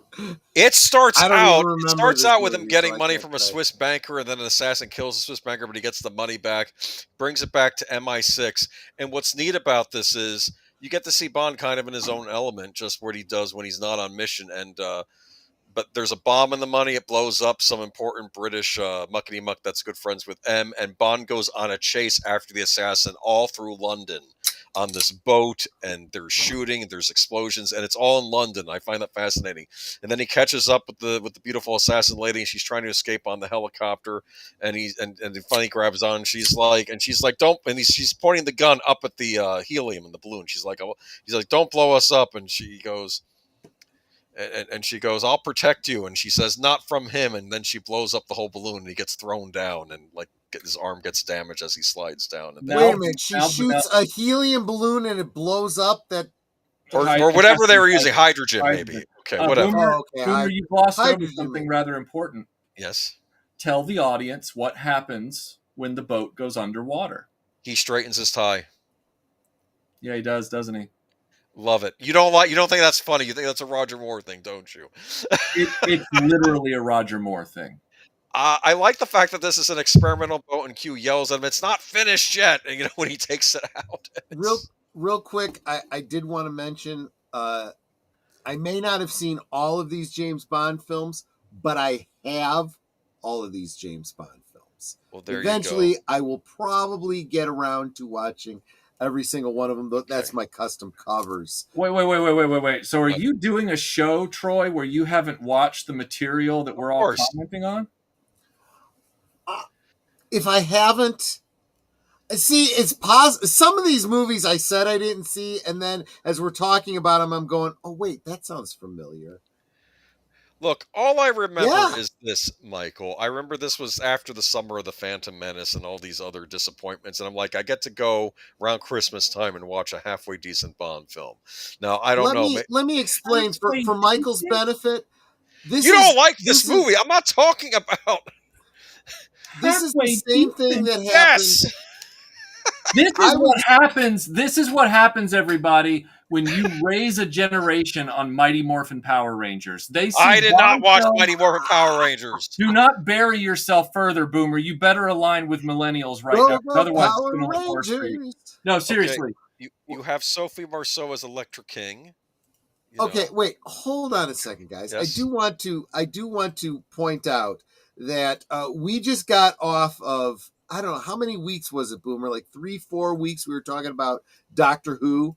And I pointed out that after, at Peter Davison, at the end of Peter Davison, we went into Colin Baker. And I hated Colin Baker as a doctor so much, I dropped out of Doctor Who until Paul McGann. Yes. Right? So, in fairness, did you catch that, In You fairness, think I didn't catch it? Oh, keep going. Keep going. Let's see you cook. I did the same thing with James Bond. Didn't like Timothy Dalton. Dropped out. I may have seen some Pierce Brosnan that I'd forgotten about, but I kind of tuned out. So I do need to go back and rewatch them, just like I did with Colin Baker. Give him a fair shake, and probably find out. Okay, maybe it wasn't as bad as I thought. Maybe it wasn't as bad as I remembered. Just saying where I'm at with some. I see what's going on here. You brought me onto this show so that I would remember everything so that you don't have to watch it. Whereas I have to sit through 65 episodes of Bionic 6 to do my video, and that was hell on earth. And here we are, and here I am. I can't even speak to friggin' Bionic 6. I know the theme tune. I'm simply saying, do you think I wanted to I know the theme tune because of your short. Do you think I wanted to sit through those 65 episodes? Look at this. Christmas Jones, nuclear physicist? Really? This Cameron is Diaz. what we're talking about here?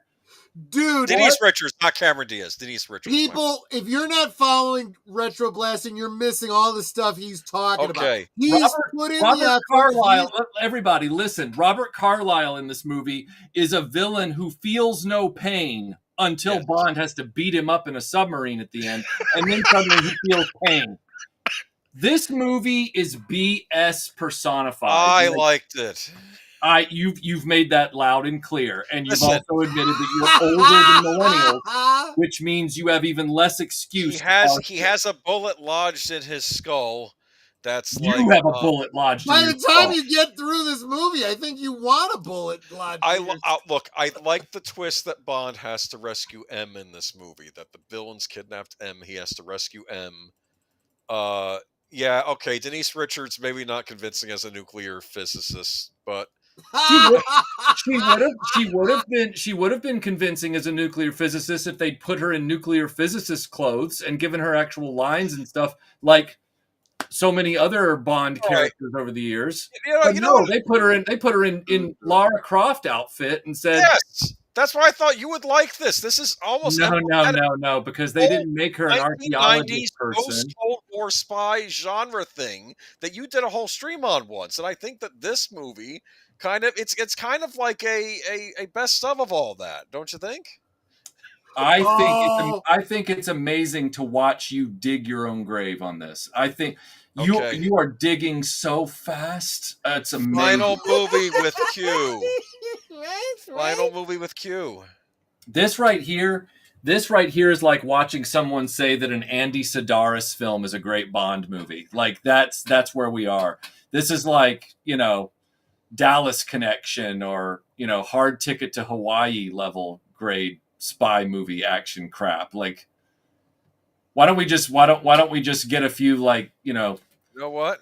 Playboy bunnies in there and just give them the guns and call it a day? Like what? Something. At least these movies, in my opinion, all the Brosnan movies, at least on some level, are fun, which is a lot more than what I can say for what's coming up next when we get to the next Bond, and we'll get into that. Let's get into the final one. Before we do, you're going to tell everybody what the last line of that movie was. Something about I always wanted to have Christmas in Turkey because he's in Turkey. No, he said, I guess Christmas comes more than once a year. Yeah, all right. The ending's, as now Troy's on my side. Keeping the British end up, Troy is on my side. And it's the same thing, and that's like the best Bond movie in my opinion. Spy Who Loved Me. I may not end up watching this movie. Damn it, jeez.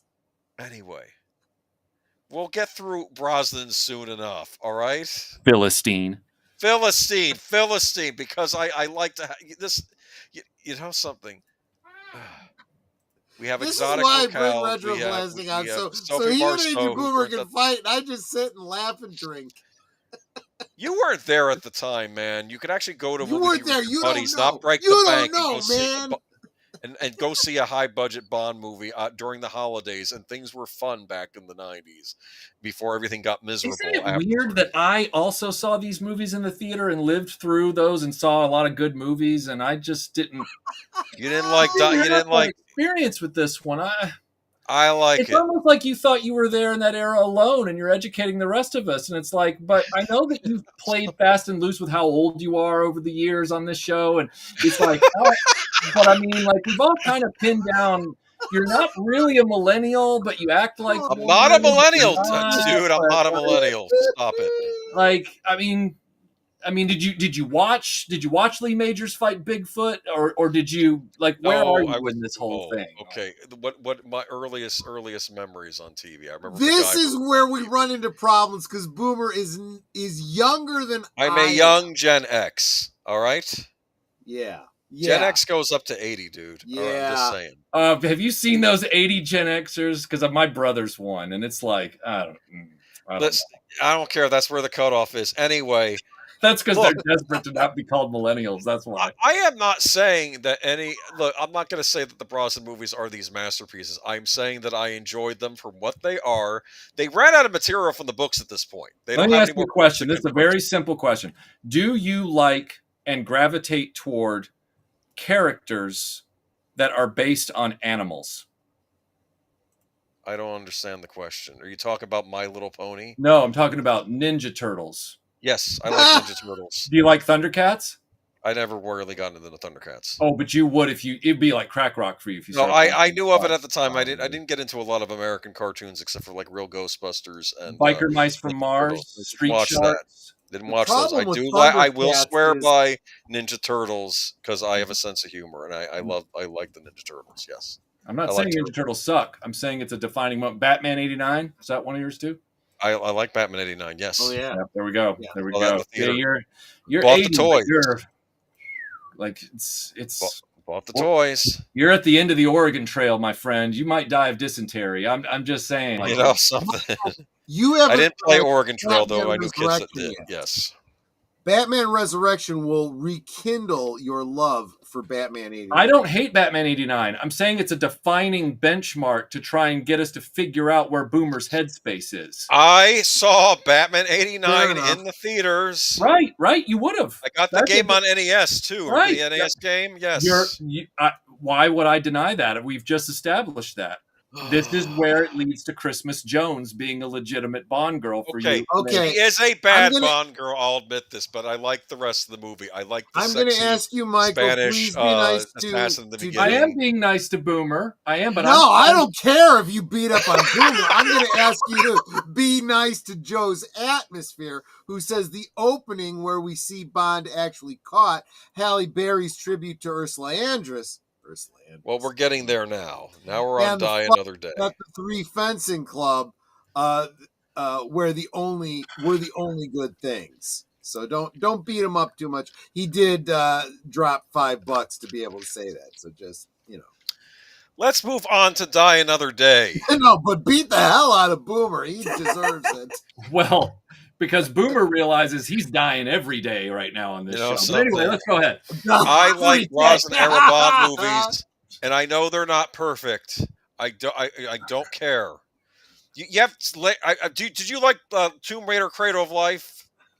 No, but there's never been a good Tomb Raider movie. Because I was about to say, there's a scene in that where you've got videos about that too. There's a scene in Tomb Raider where she punches a shark in the face and then uses it to ride to the surface. Yeah, why do you think I've said there's never been a good Tomb Raider movie?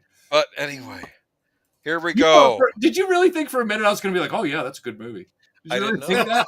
Are you out of your mind? Anyway. He is a little something. I'll say this, okay? The Brosnan movies, they're not great movies. I find them to be fun, which is more than I can say for movies that we're going to be talking about later on in the evening.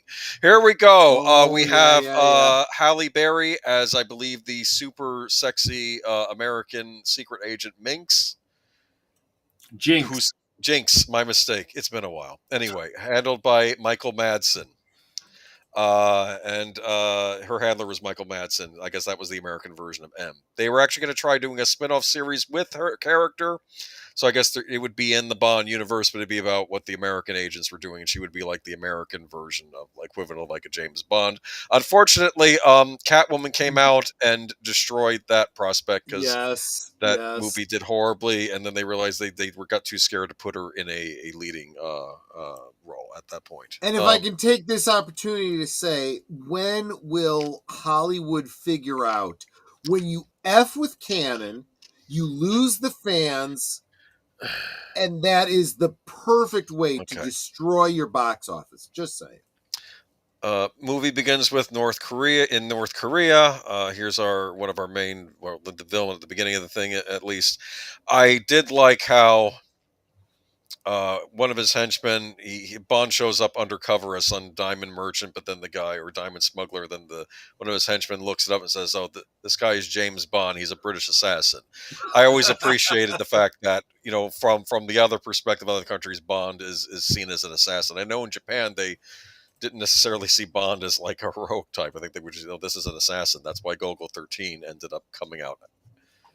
Never mind. Right. I'm getting off on a tangent here. Anyway, cool little sequence across. I don't know. There's a fight sequence on floating boat things. Anyway, we got Halle Berry in the Ursula Andress bikini, as was mentioned. Yep. We have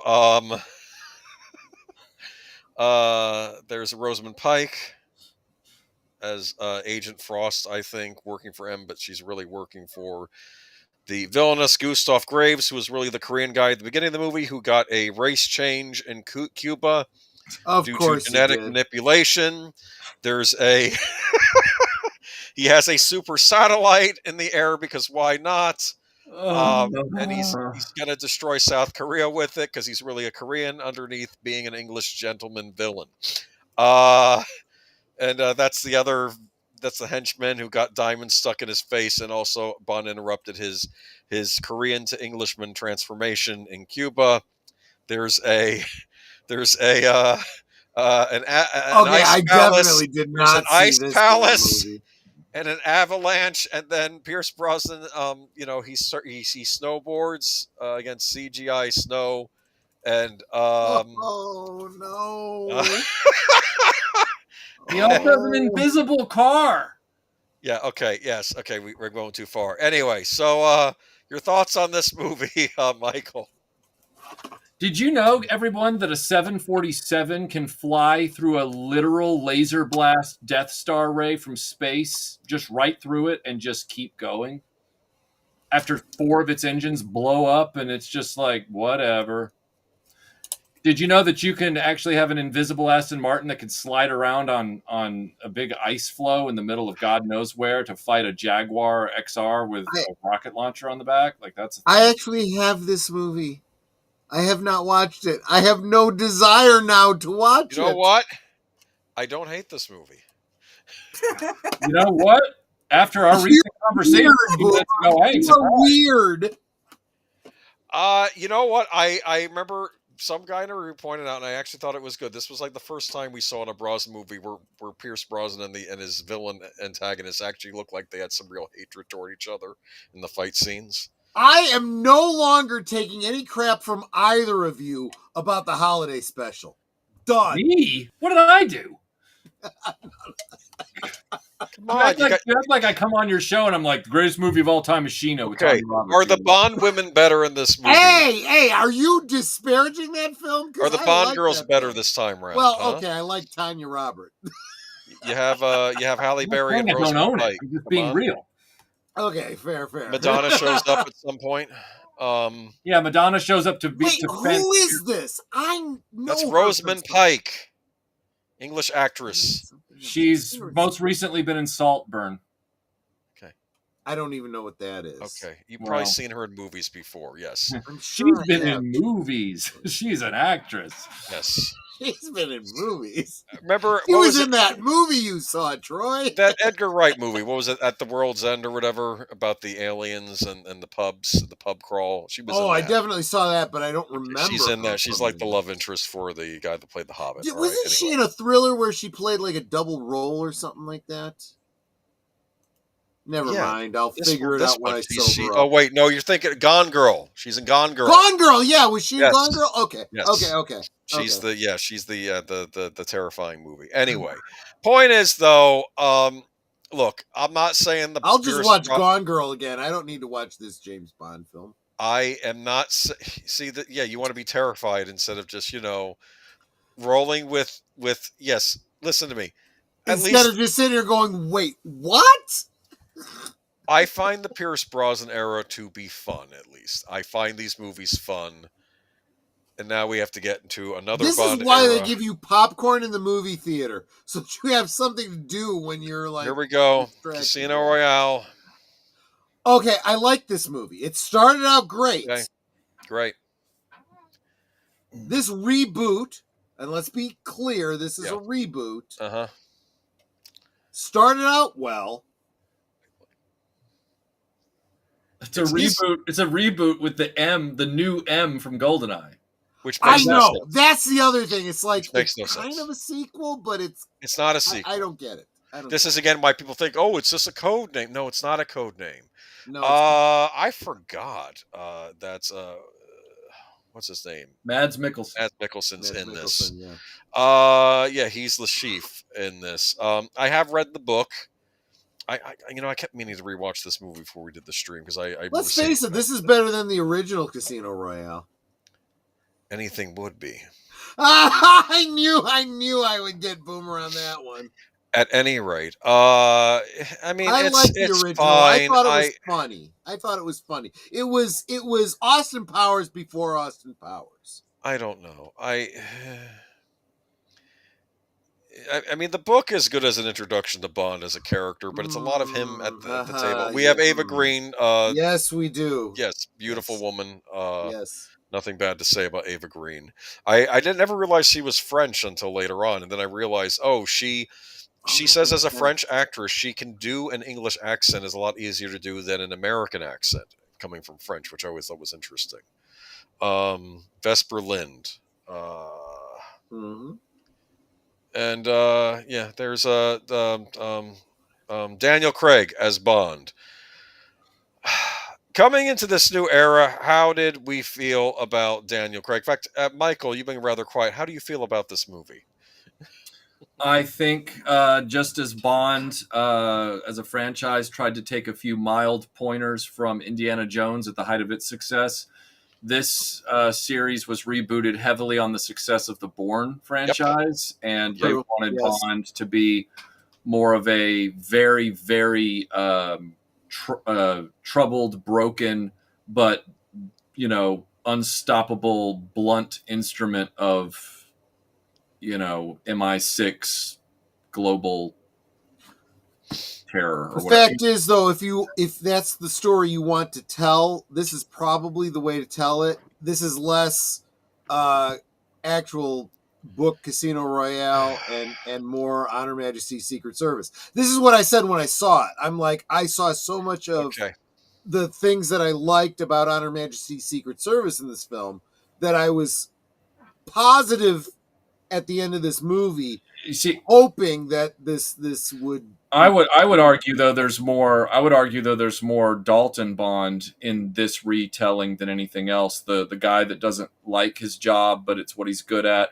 The guy that bucks authority because they always tell him to do the thing that goes against his instincts. The guy that he's not a smiler. He doesn't wink at the camera. He doesn't do one-liners. It's more that kind of character.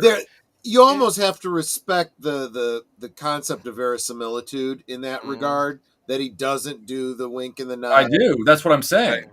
Yeah. There's an extended torture sequence, to be fair, that's in the book. So they did get that true, in the book. True.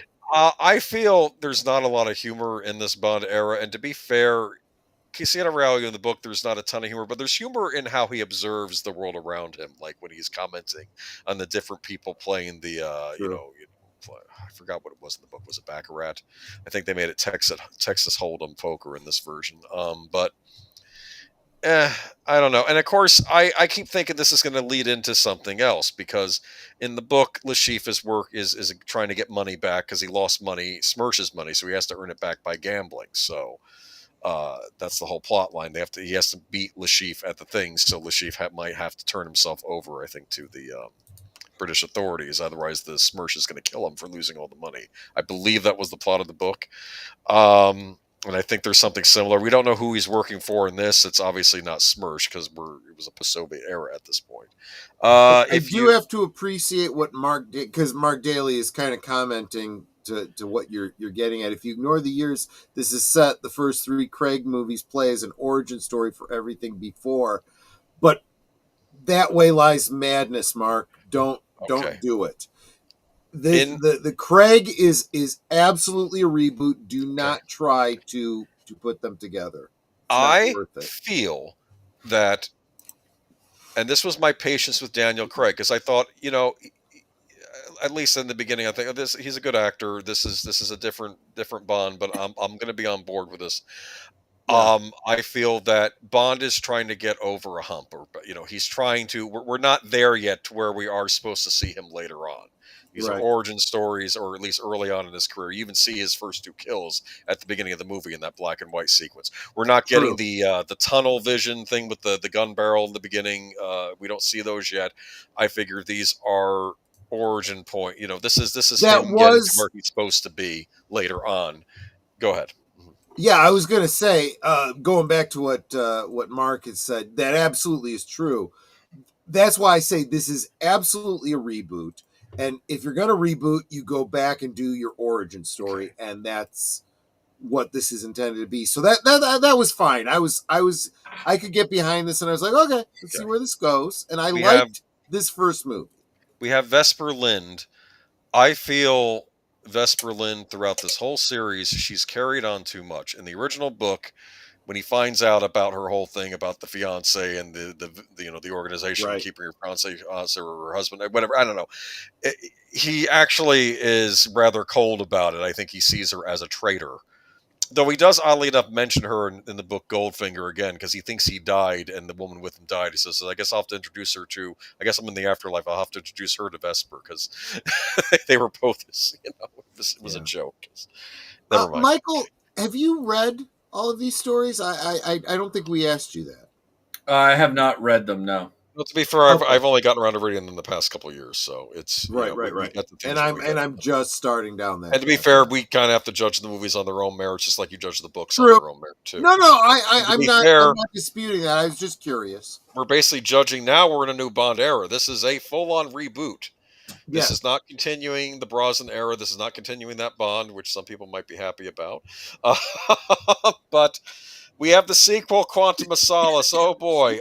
This was written under duress of a writer's strike. They had to crank this one out. I saw this in the theater. I saw Casino. In fact, ever since Tomorrow Never Dies, I kept trying to see every Bond movie in the theater after that. We have Gemma Arterton, I think her name is. I like seeing her in this. I kind of wish she had more of a prominent role in this. I feel like a whole lot of nothing happens in this. I do like the pre-title sequence, how Bond is going through this chase and the bad guys are after them, and then he finally, and you realize it's taking place right after Casino Royale, because he has Mr. White in the trunk that he shot at the end of the Casino Royale. And then he and M are interrogating Mr. Wright, and he's saying, I keep thinking that MI6, we all think they're listening in, they know what we're doing and stuff, and you don't even know we exist. And I'm like, okay, well, what is this organization? Who does he work for? And then I guess it's revealed in this movie, Quantum of Solace, that he works for the Quantum Organization, right? Which, if you read the original short story, Quantum of Solace, it has nothing to do with anything like that. It's about Bond hearing a tale about a guy whose wife cheated on him, and then he gets revenge on the wife who cheated on him by being kind of cruel to her. And that's all that story is. It's nothing to do with spy stuff. Go ahead. So the first time I saw this film, I missed it in the theater, saw it on Blu-ray. The first time I saw it, I wasn't wild about it. Then a few years later, I watched it again, and I was like, okay, wait a second. This is actually playing a lot better than the first time I saw it. Now, I'm not going to say it's anywhere near a perfect movie, but I think it does get sort of a bad rap because it has a stupid title. Had you watched it right after rewatching Casino Royale? Because I've heard some people argue if you treat it as Casino Royale Part 2, it plays better. Yeah, and that is possible. My whole thing is just simply that I've decided, Troy is familiar with my Rogue One love-hate relationship subtitle. Well, the Bond film that I've decided to talk about and I'm calling it a love-hate relationship is Quantum of Solace. That's the one I'm going to be doing a video on. Okay. It's this one. Oh, I don't think I'd heard that before. That's pretty Yep. So it's not coming for a few months, but it's the Bond movie. You have a couple of other things in the hopper, so yeah, I'm a little that's the appropriate use of "to be fair." Yes. To be fair to you, you have other things in the hopper, so mm-hmm. At the time, I remember thinking, look, I get why this maybe wasn't perfect, because I think it was a rush job. I think they were worried that the writer's strike or whatever would halt this production too long, and they had to get it out there. Okay, and they were probably trying to strike with the iron hot. Remember, the Brosnan movies kept coming out like every 2 years, and then I guess the writer's strike came and went. But then there was this horrible dust up with MGM trying to be sold, and it messed up a lot of movies. The Hobbit movies that Guillermo del Toro was supposed to direct, right, that got dislodged because of this whole thing, because they couldn't sell MGM to anybody. Nobody wanted to buy it, and I guess MGM was still tied to Bond, even though, funny enough, I thought Sony was releasing a lot of them at that point, so I wasn't sure what that was about. It took years before we got another Bond movie, and Daniel Craig was arguing, my abs aren't going to last forever, like he was... It was this thing, and it took forever for us to finally get to Sky. There's the villain of Quantum of Solace. They didn't want to go with a scarred villain this time around, which, to be fair, in the Bond books, the villains don't always have scars either, so I guess that was fine. Do you know why villains have scars? I can tell you why characters in Bond books have scars, but why do villains have scars? Troy, you should really say that. You need to say it as, do you know why Bond villains have scars? Do you know why? You know where these scars come from? Yeah. Boomer, go ahead. What were you going to say? Okay, from reading the books, is the reason Bond villains have scars is because the same reason Bond has a scar. Bond has scars on his body. He has a knife cut on the side of his face, which sometimes is prominent, sometimes it goes away with tanning. It's because if you're involved in in danger work, whichever side you're on, you're going to get scarred. That fair. That's what I got from that. In more general terms, I don't know why villains always have scars on their face. Look into I forget. There's a German term for it, but prior to the rise of National Socialism in Germany, the soldiers used to have this form of dueling that involved getting scars on your face. That explains Blofeld's. That was a dueling scar. Yes. Yes. I figured they had them so you could tell that they were the bad guys. Well, yes, that's true, but I mean, historically speaking, that's a sign of aristocracy or higher up, that sort of thing. Yeah. Yep, and it was endemic to Germans in the officer corps. They would have these duels that resulted in these facial scars, and they were like badges of honor. And of course, that translates to who is the universal bad guys, the National Socialists. And, that's, of course, that's where Bond comes from, of course, is the World War II and all of that. So your bad guys have to have scars on their face. But now we've lost that history. We don't understand that history. So we don't want to be hurtful to people who have scars on their face. So we have to be sensitive, and those who don't learn history are destined to repeat it. Anyway. So we have Skyfall. We'll see if Michael yells at me again. This is my favorite of the Craig era Bond movies. Some people prefer Casino Royale. I know that. I do. I remember this finally came out. We have a great intro sequence. I make a joke about the Craig era movies, how you feel like you're going to a funeral for the character sometimes when you go to see these movies. In the beginning of the movie, a female agent in the field, Bond's fighting the villain who's going to expose all the other... He has this thing that's going to expose all the agents or whatever on microfilm or whatever it is, or on a thumb drive. I don't know what he has. And Bond's fighting him on top of a train, and, M tells the agent to go shoot. And he says, but if I shoot the bad guy, I'll shoot Bond. I might shoot Bond. He says, take the bloody shot. So then she shoots, and instead of hitting the bad guy, she hits Bond, and Bond goes flying off the train, and the bad guy takes the, I guess, the decoder or whatever, and goes off with it. And then the whole sequence is the Skyfall song by Adele, and all you see are gravestones and things because you figure Bond's dead, or, well, at least, obviously he's not dead, but yeah. All right. We have someone wants revenge on M in this movie. There's the Bond girl for this movie. She doesn't last throughout the film, though. And we have Javier Bardem. That's right. What was his name again? I have not seen this film. I have heard the backstory for it, though. In some ways, the Craig era is recycling some things from the Brosnan era. This is another MI6 agent gone rogue, but I think in some ways it's done better here. Mm-hmm. I've heard people argue that the Bond movies that some of the newer Bond movies, like the first couple, were trying to ape on the Bourne Identity. Some people have said that this is taking off of the Dark Knight because, I don't know. I've heard some people say that this villain he's like a Joker-esque villain. I don't know if I necessarily buy that, but Raul Silva. Are they saying about the Dark Knight, or are they saying it about Batman '89? No, Dark Knight, because Dark Knight came out a couple years before this. And yeah, okay. But yeah, this was Skyfall. This was kind of the return of Daniel Craig. I feel by the end of this movie, things have kind of finally settled. We have a new Q, we have a new Moneypenny, we have a new M, now played by Ray Fiennes. And I feel like, now we've settled, and now we're going to go into a normal Bond era. What were your thoughts on Skyfall, Michael? I felt that Skyfall was a rather self-indulgent entry into this cycle of Bond that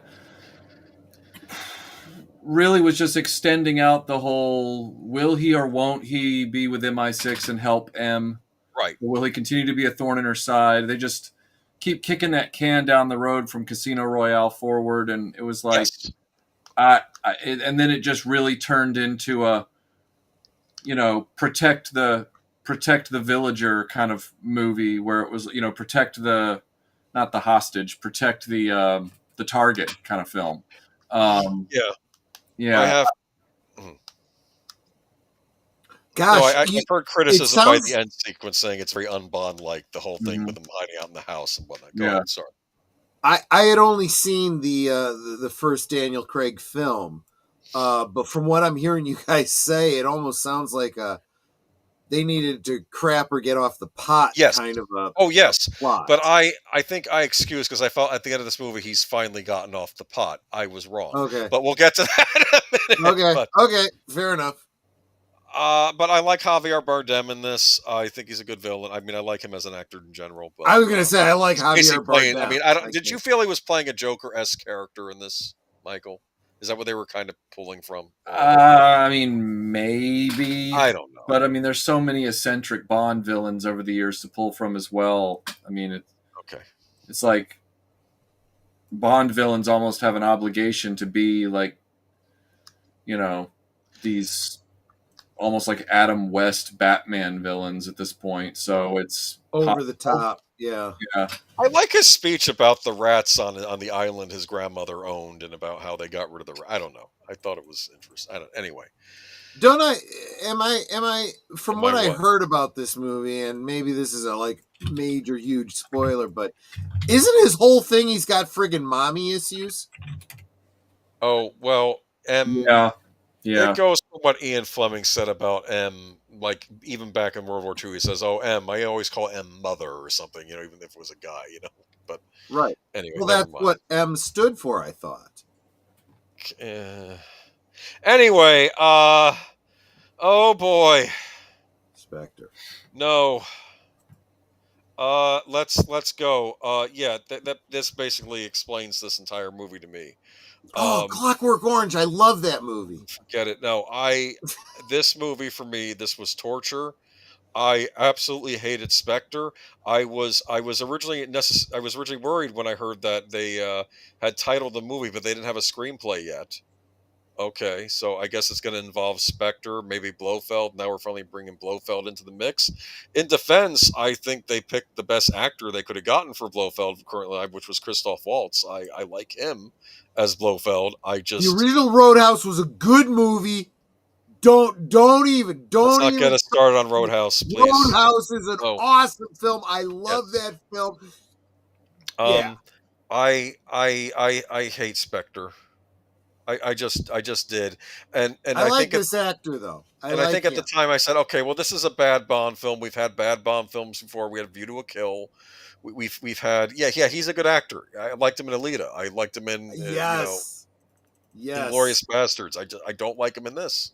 Actually, I know I like him in this, but I don't like the movie. Yes, he was in Glorious. Oh God, he was good in that. Yes. Just this is no. This is no. The Bond that girl is where this my time clip around, comes from, though. I was mean, the villain in Mission Impossible Ghost Protocol. Did not see this movie. Did see this scene. Yeah, you know the scene. You played. I like this Bond girl, but then again, I do have a type. Okay.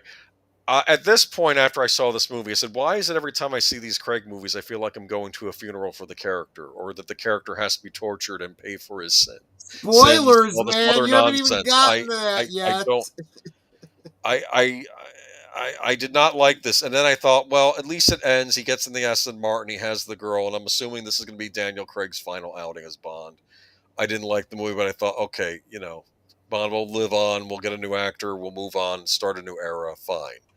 What did you feel about Spectre, Michael? I'm sorry, what?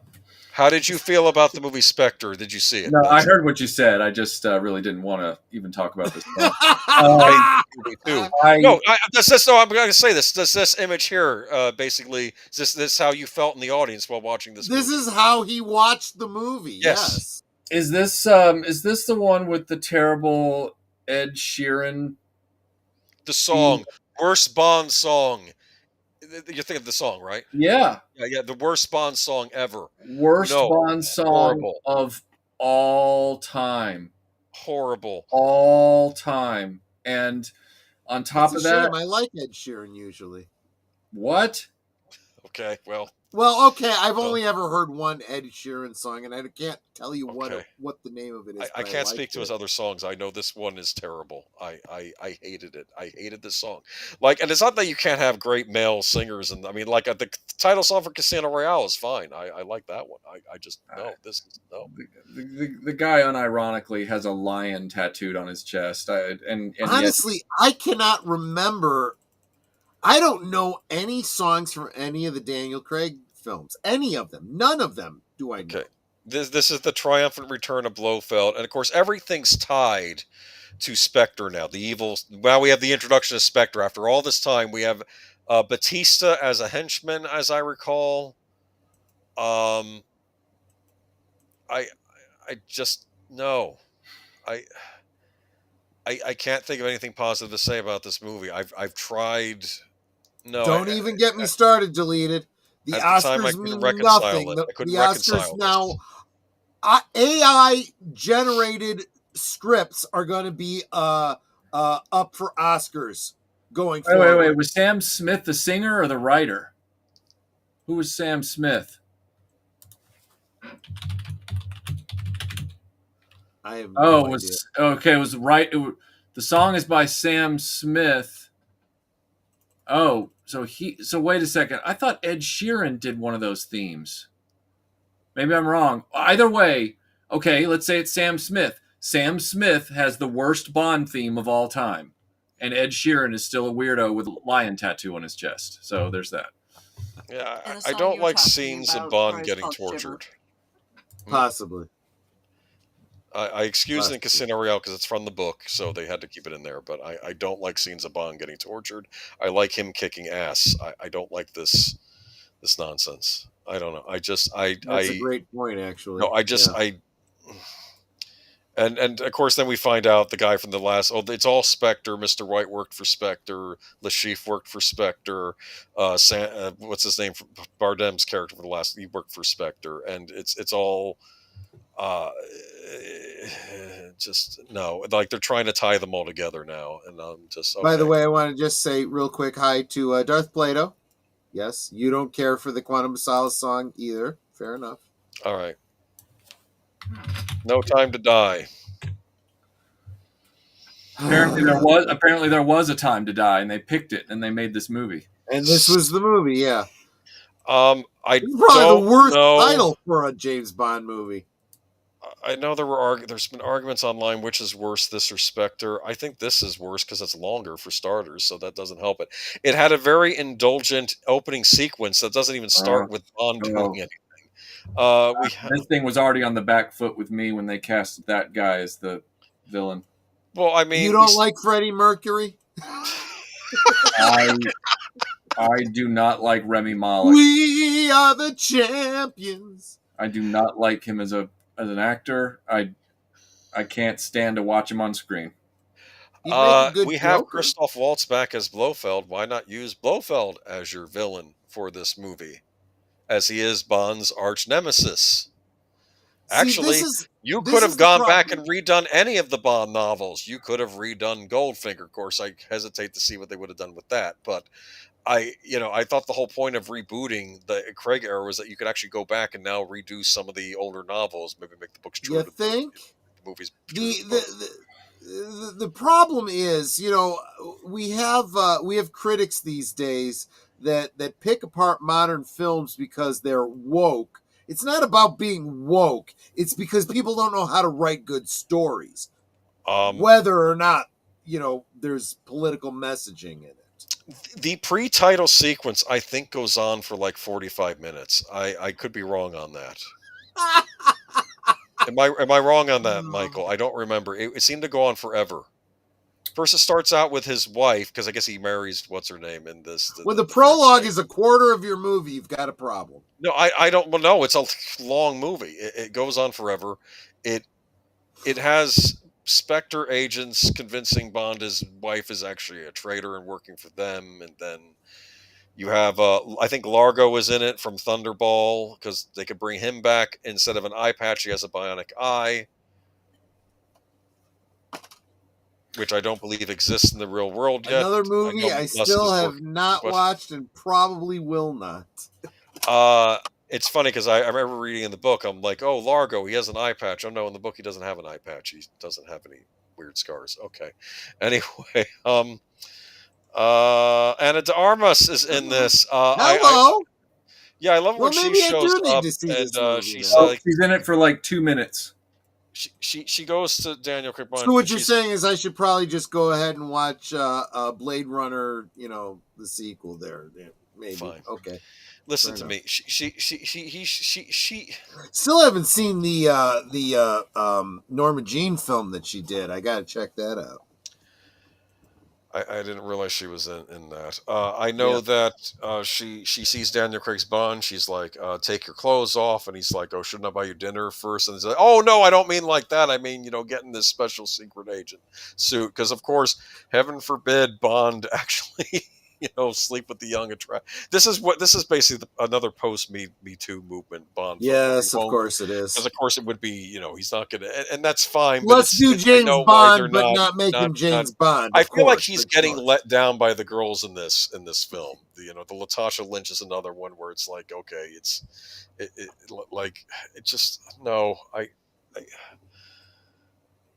miserable experience. Felix Leiter finally shows up again in this. He was introduced in Casino Royale, played by Jeffrey Wright. He gets killed in this because we have to kill off everybody. Latasha Lynch comes in and says, I'm the new 007. Remember they were making a big deal out of that in the press.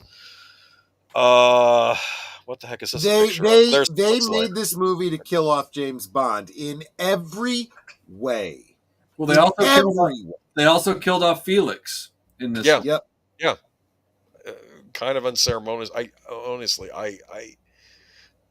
This was a miserable theater going experience. They kill off Blofeld, and they kill off Blofeld in a very stupid way by using nanites that were on Bond's hand or something when he went to visit him in prison in the Hannibal Lecter type cell. So we don't get to have like a nice fight with Blofeld in this Bond versus It's just Blofeld. an No, assassination. I'm just done.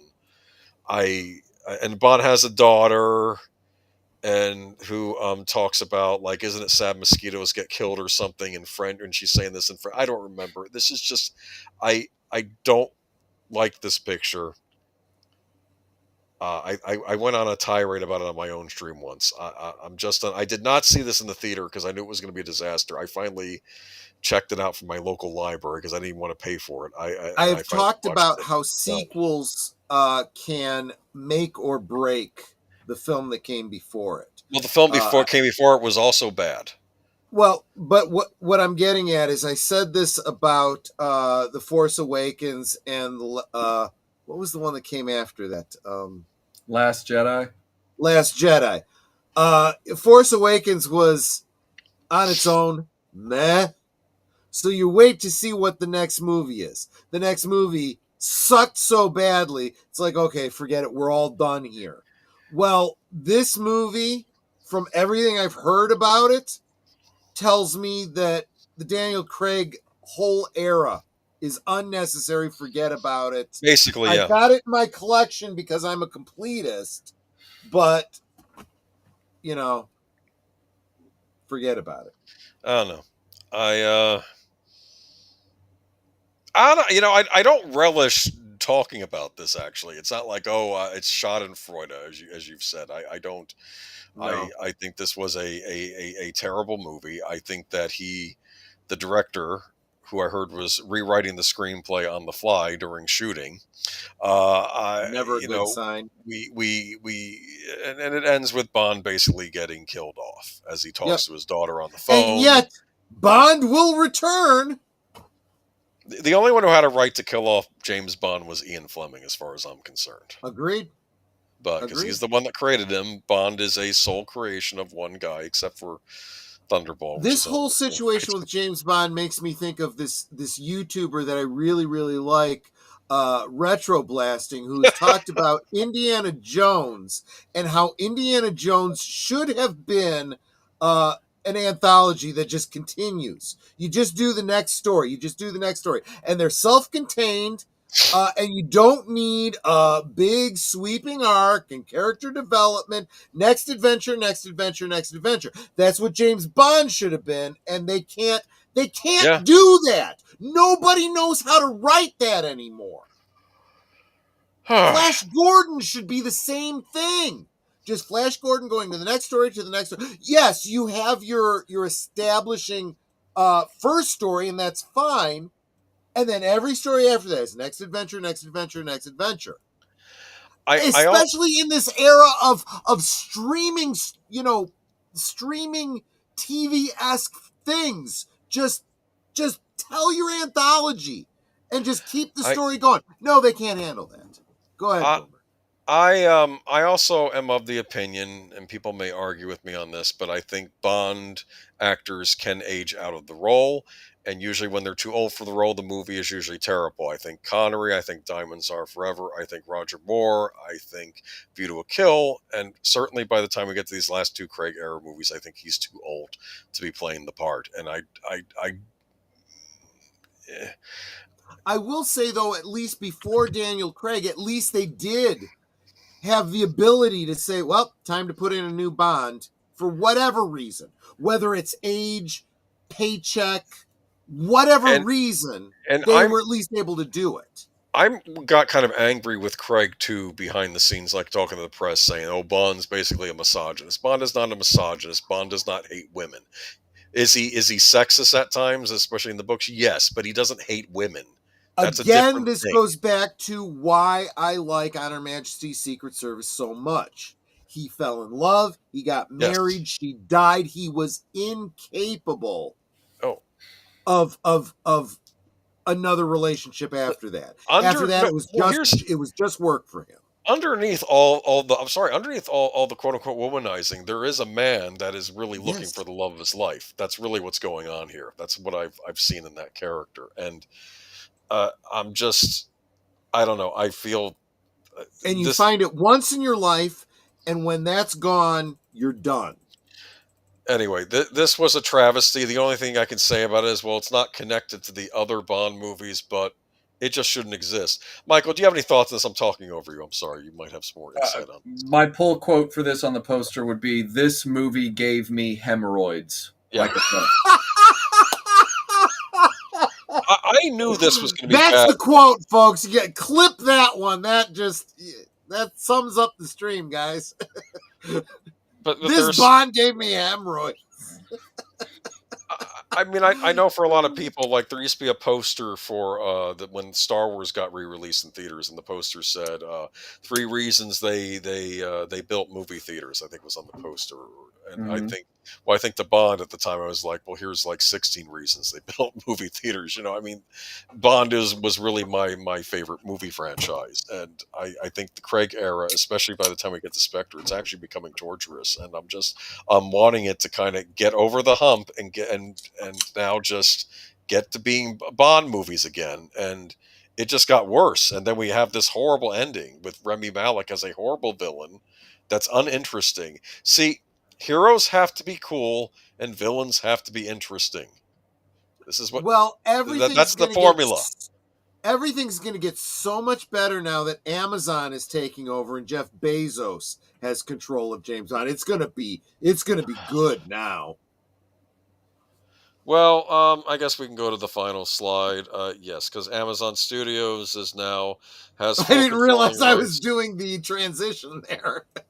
I don't have much left. We're almost done. And then I have the favorite, of course, is Aaron Taylor Johnson, but I had him up a year ago as well. Who knows if he will be the pick, but I know he was a favorite. I know Tom Hiddleston was a favorite for a while. I think Hiddleston might have been interesting, but he was dating Taylor Swift, so they considered him too high profile, which I don't quite get that. But anyway. No, I don't see the guy as kick-ass as Bond, but maybe I'm wrong. I don't know. Who am I kidding? They got the lady in charge of who was in charge of Sony's Spider-Man. She's one of the producers now. Oh dear God, no! I just know. Amy Hennig or whatever her name is. Pascal. Her name? Pascal. That's right. Yes. Oh, Amy Pascal. Oh God, no! Oh God, no! Amy Pascal. You need that meme of Steve Carell going, no, God, no, please, no. And these other rumors floating about, I can't possibly see them doing this, but people were thinking they were going to do a bunch of spin-off streaming Amazon series, like the early years. I don't know. I don't know if any of that holds water. I'd like to think they'd be smart enough just to keep this as a movie series. Oh, let's get the Money Penny spin-off where we see a day in the life of a secretary. Yeah, that would be great. Well, they did have her as an agent. No, of course not. That's not what you're going to get. You're going to find out that she was an MI6 agent for years before she decided, I'm done with this. I'm just going to be a secretary from now on. I'm getting depressed now. Why did you do this to me? Now you're the one that took it past this point. I'm thinking where we are. Well, I wanted to take it past Craig because I had to get past No Time to Die because that was a no. I have. This is what I've said about all of our other franchises. We have from Dr. No up through. And I will revisit, up through the Pierce Brosnan era. There's a lot of movies in there I haven't seen. I will rewatch them. I am currently reading the books, just like Boomer is. I'm just not as far along as he is. It's fine. Look, Bond is it's fine. Bond is still great stories. You don't have to slovenly follow these studios. Keep giving them your money. You don't have to do it. Just saying. If they got a visionary director and who liked Bond and knew what to do and gave him free reign, maybe. but I'm not hopeful that's going Am to I happen. the only one that thinks that it would be kind of nice if they went back and they rebooted James Bond, like going back to World War II, or just the post World War II Eh, era, the Cold War era? here's the thing. Even in the Bond books, World War II's mentioned. That's how he got his 2 kills. Right. But we never see those stories. We're in the 50s True. already when the books start out. True. I think when he was a younger man, he was doing the stuff in World War II. But what he did was he got his 2 double O's. One was by killing a Vichy French, I guess for the French that were loyal to a certain German country, Germany. He also he went after someone who was working for Japan, Imperial Japan, during the war, and those were the 2 kills. But I'm telling you, no, in the 50s though, it is really Soviet Union are the big baddies that are basically that are working with some of the worst criminals in the United States and Europe, to do damage to those countries, like Mr. Big or Dr. No or Goldfinger, and that's sort of what the premise is. But I don't know, man. I feel they got Blofeld and Spectre back, and they completely flubbed it, and now the broccoli is out. This is what happens, Boomer, when you spend a good portion of your life accepting the extreme Chuckle House entries of Bond. You end up floating so high in this delusion that when you're knocked down by the ineptitude of darkness, you fell farther than the rest of us. I mean, I was a Dalton guy that rejected the Brosnan stuff, GoldenEye. And then when I saw Daniel Craig, I was like, all right, let's see where this goes. And the moment, Quantum and Skyfall really hit, I was like, oh, this is kind of going nowhere. Oh, well, typical Hollywood. You, though, I hear it in your voice. Your soul is crushed. Yes. And it's crushed because you accepted the Chuckle House, and you never go full Chuckle House. Never. Well, okay, never. there are many Star Wars fans, with all due respect, that kind of went full Chuckle House on things. That's my point. For me, it's Am Bond. I one of them? I think not. I didn't say you're one of them. No, but he's thinking more about a certain a smuggler's cantina. Well, defending. That's what he's talking about. People are going to yell at me too in the chat or something. I'm just saying I was not the biggest fan of the prequels when they were out, but I know people love them, and I'm not going to attack. I like Brosnan era. Judi Dench has some great eyes. Just got to say. No, Judi Dench, I like her in these movies, and but look at those eyes. I mean, my gosh, come on. Anyway, I forgot John Cleese shows up in Die Another Day. Does. He's the replacement for Q. Yes, he's good. That was actually a clever casting. I liked that. Well, they actually set it up in the prior movie. True. Because they didn't know if they figured the actor played. He's not going to last forever. But if we show that Q has an assistant, then we can just have him take over. And it was John Cleese. Yeah. And then we got the new Q in the new movies, which I wasn't impressed with at all. And I didn't hate him, but he just not the cartoon, Anyway, suddenly in my head I heard Bionic 6.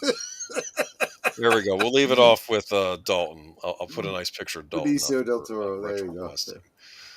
All right. But I have a license to kill, a lot of fun. Yeah. Oh, there we go. It's a good picture. All right.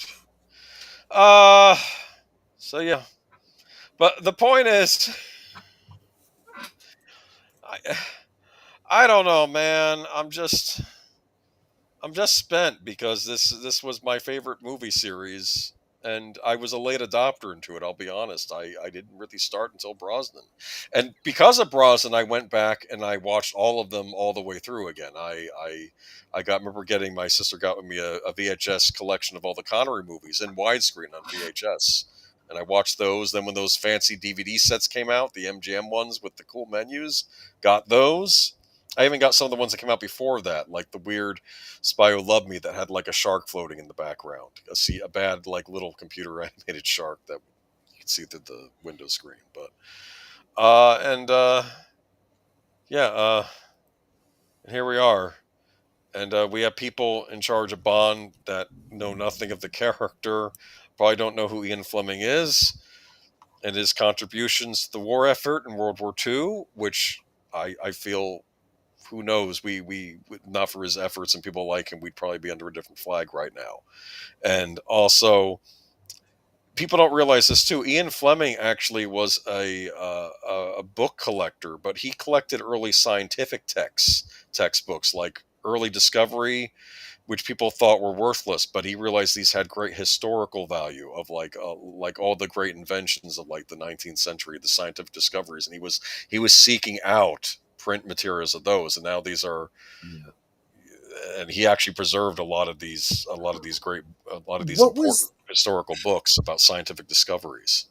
What was the name of the film? Was it like Spy Hunter: The Secret Life of Ian Fleming? Have you guys seen that? I haven't seen that, but I saw Operation Mincemeat on Netflix. It was okay, but it had Ian Fleming as one of the characters in it. It was about a World War II operation. It has been so long, I can't remember the details, but I remember liking that Spy Hunter film. Yeah. And thinking, wow, what an interesting character this Ian Fleming was. I wonder how legit this movie is. And I've done some reading about Ian Fleming, only to find out, yeah, he has a pretty damn interesting life. Yeah. Are you talking about Ministry of Ungentlemanly Warfare? No, he's talking about an older movie. Oh, okay. But I heard Ian Fleming is in that as a character too. Yes, he is. Yeah. Yes. But yeah, I just I don't know. I feel it's a real disservice, and I think the problem, especially nowadays, we feel that our lead characters have to be perfect moral pillars, and I'm thinking, no, Bond is a very flawed man.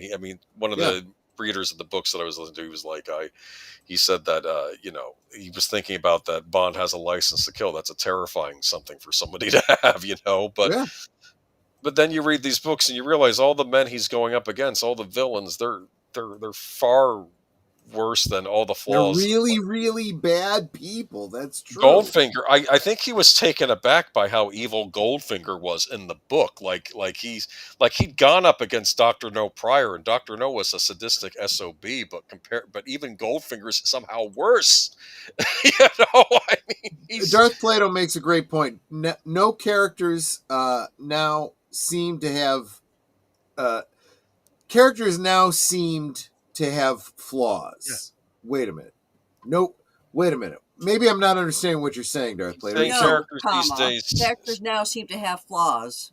That's the way I'm reading it. No, but see, I don't think that's true. I think they like to create characters that don't, or at least hero characters that don't have flaws, which are boring. I think they like to create hero characters that are unattractive, or they have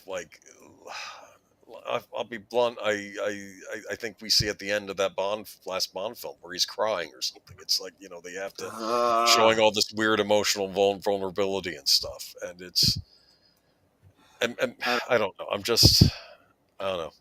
Look, I don't think they just don't have the talent for writing heroes anymore. They don't understand the narrative. They don't understand inspiring audiences. This is why audiences don't want to come back for the next movie is what it really comes down to. One other question, and we may have covered this on the last one, I can't remember. Favorite Bond song? Oh, I have mine. What is yours? Man with the Golden Gun by Lulu. I like that one. Really? Okay. Michael? Living Daylights, Aha. Good. That's a good one. Because the John Barry score that's in the movie also dovetails into a lot of those themes, and it all works together. Yeah, same with Man with the Golden Gun. I believe that also dovetails. Netter, do you have a favorite? Not really. Okay. Nobody Does It Better, The Spy Who Loved Me, Carly Simon. Yeah. That's... in fact, if I was going to go top three, that would be first. Second would be For Your Eyes Only, Sheena Easton, and All-Time High, Rita Coolidge. I like Goldfinger. Yeah. And Sheena Easton's one. Most of the rest of them I can't remember the song. Well, that's fair. That's fair. If you can't remember a song, then it's not going to be your favorite. U2 Kill was popular at one point, and I very was kind of 80s. into it, but then it got overplayed. So. It was overplayed on the radio. That's very true. At least here in the States, it was. In fact, it was overplayed so much that all of Duran Duran's songs started to sound the same to me. Yeah. Well, I met John Rhys Davies last year, and Really? when I walked up to him, I decided I wasn't going to ask him about Indiana Jones because everybody does that. And I wasn't. So you asked him about sliders. No, I wasn't gonna ask him about Gimli, and that's why that's why I made this. And I walked up to him because he played Pushkin in Living Daylights. Right. And so I walked up to him and I put this down in front of him and I said, Mr. Davies, I said, an MI6 agent with his dying breath pressed this into my palm. And he said to me, figures that it took 2 Welshmen to make the perfect Bond film. And that's brilliant. That is brilliant. He got a good laugh out of it. His handler was from the convention, and that guy was a douchebag. He started so I was about to have a conversation. This guy was the equivalent at a Comic-Con of like a cock blocker at a club. Like this guy would just he kept stepping on the interaction I was having. I was about to throw a brick at him, but we got on the subject of the themes. First thing, he was very humble, and he said, we all knew going into that movie, all of us, we had a wonderful cast. All of us got along. He said, but we all knew we were never going to beat Sean. He said, we just all knew there was no way to top Sean. Which obviously he comes from that earlier generation that would have grown up and would have been seeing the Sean, so not grown up necessarily. He was probably still a young adult when those came out, but he was in their heyday, right? So then at that moment, I said, I think you carried off an amazing feat, refurbishing or whatever you want, revitalizing the character for 1987 and taking it back to the books.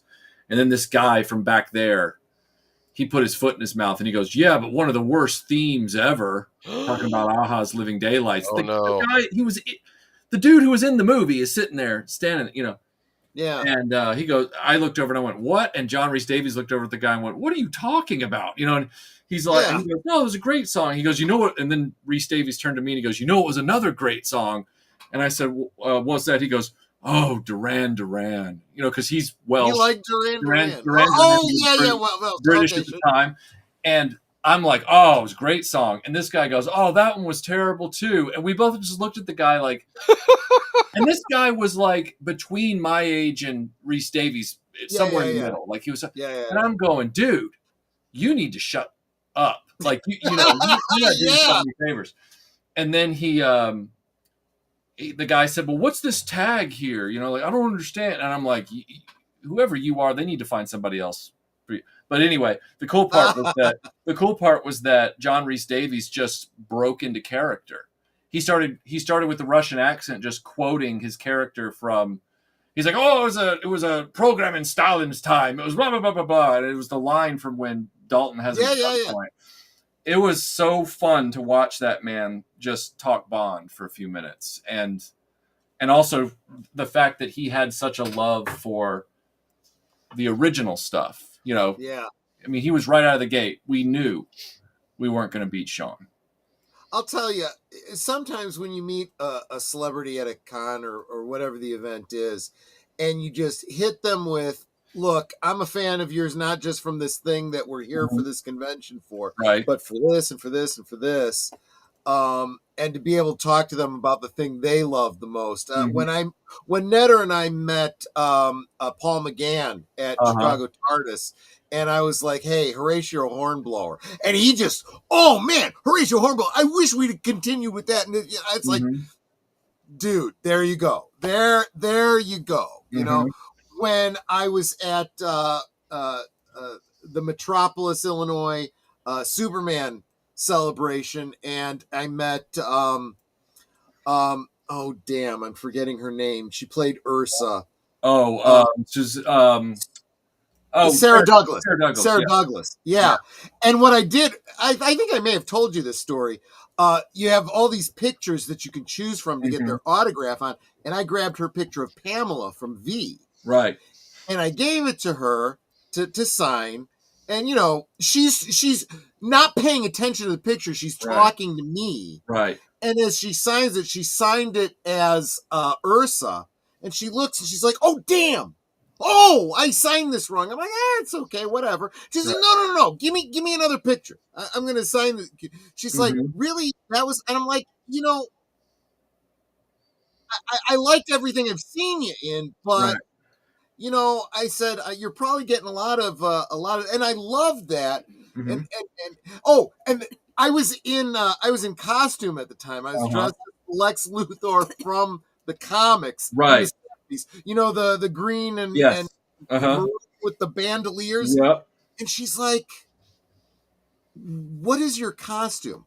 I said, "Remember Gene Hackman in your movie? Yeah, his character, but from the comics." She's like, "Oh, I get it. Okay." Right. Right. You know? Right. I was Supergirl. Well, yeah, she got the Supergirl, no problem. Right. That was straightforward. But yeah, no, when you engage them that way, it's kind of encouraging to them because they're like, "Oh, you're not just a fan of this thing, right? You're actually a fan of me." Right. And when I met Cassandra Peterson, and you know, I remember you from Playboy. No, I'm sorry. Well, no, but she had this she had a booth that was like 3 booths. She was a really popular draw at this Days of the Dead show. Yeah. And she had like 80 photographs that you could choose from, and 78 of them were Elvira. Right. But she had one that was her natural headshot with her red hair and everything, and I grabbed that one. And I looked around because I wanted to get one from Alan Quartermain because of my whole Indiana Jones thing. Yes.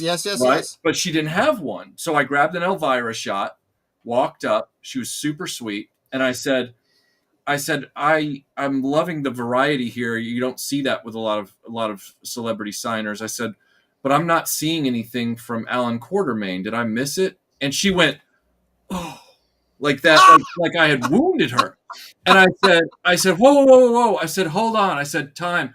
That wasn't a shot." I said, "That was not a joke." I said, and she goes, "Oh." And I said, no. I said, "There are pulp adventure movie fans like myself." I said, "Obviously we're watching that movie because you're in it." I said, "But it's worth watching because you're in it." And I was like, I said, "I was really looking for," she goes, "Oh, well, thank you very much," and stuff. And it's funny when they, like you said, with Sarah Douglas, when they meet the person who genuinely loves their work across the board, but wants that shot from the different project, you know? Right. Yeah. Right.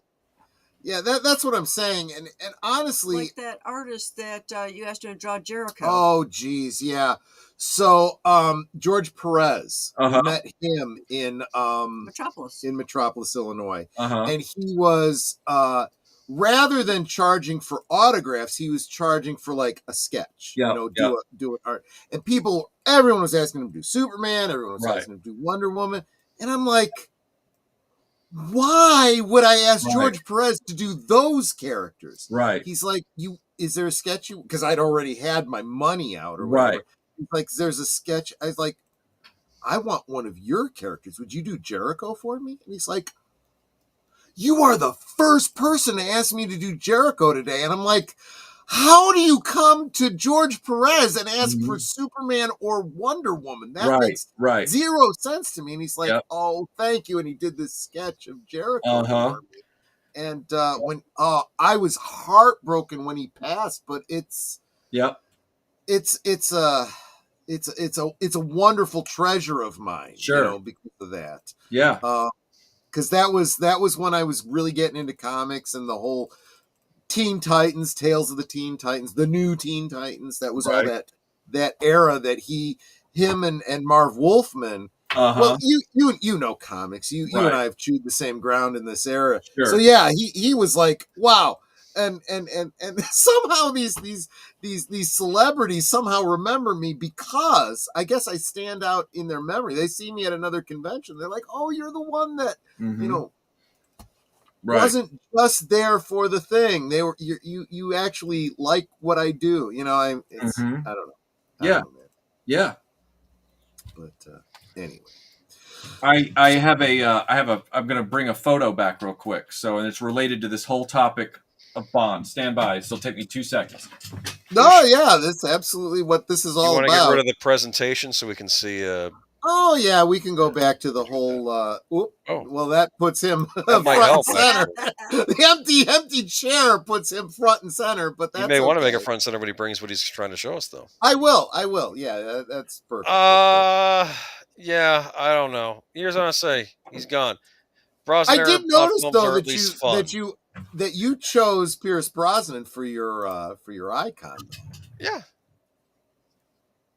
What do we got? I know it's hard to see. My stupid camera won't. That's fine. It's impossible. It's not lighting it properly. Well, anyway, I see a lady. This is a framed image in my stairwell. And what you can't see because my camera sucks. Is that Diabo in the upper right-hand corner? Hey, there it goes. Okay, yeah. Come on, do the thing. That's the Aston Martin in the lower left there. But what you can't there you go. Perfect. It was it was for a second. There. Yeah. So that's signed by Miriam Dabo and Timothy Dalton. Nice. Wow. Nice. Yeah. So and then there's the lobby card with the sniper rifle and the black and whites. But anyway, nice. Yeah. Like Living Daylights and I have a very close relationship. What is that Superman figure to your left? This is the McFarlane Batman 66 Superman, whatever they made. Yeah. Michael, is there any value?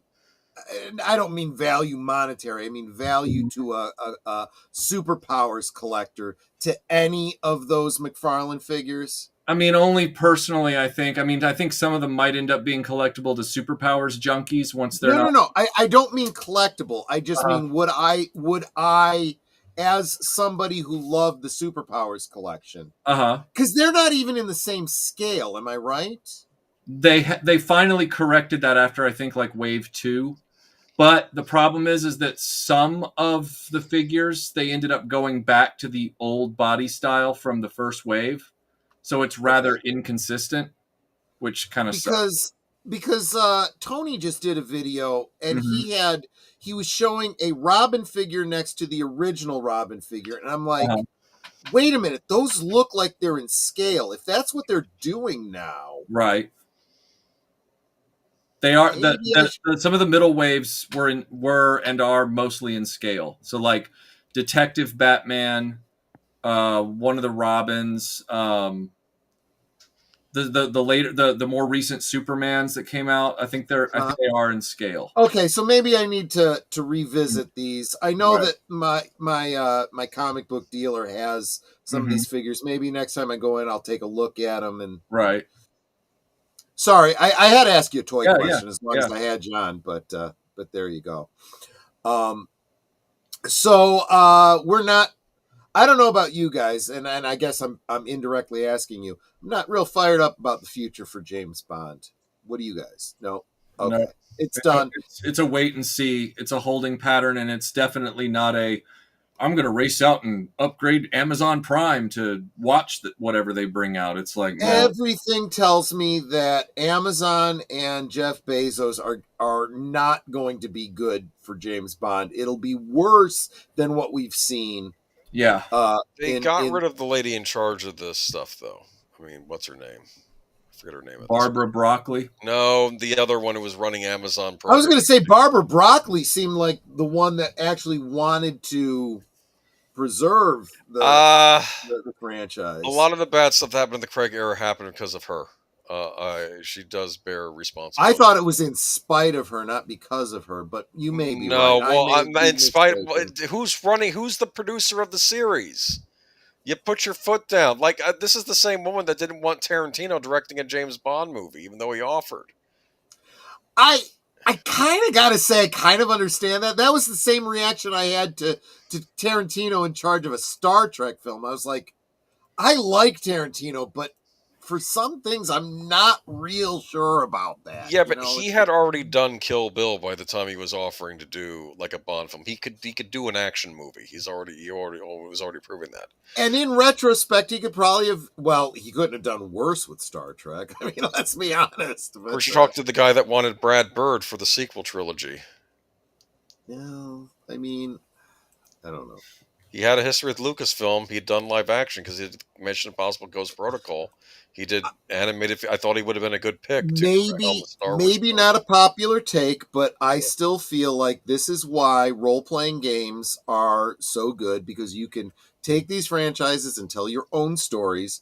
You don't like Disney Star Wars, pick up the role-playing game and create your own stories. It's perfectly fine. You can absolutely do that. There's a Doctor Who role-playing game. I'd be surprised if there isn't a James Bond role-playing game. But even if there isn't, I know that TSR had done a spy role-playing game back in the day. With Bond, though, there is an established canon. It's the canon that Ian Fleming set up. It's kind of like Sherlock Holmes, how Conan Doyle.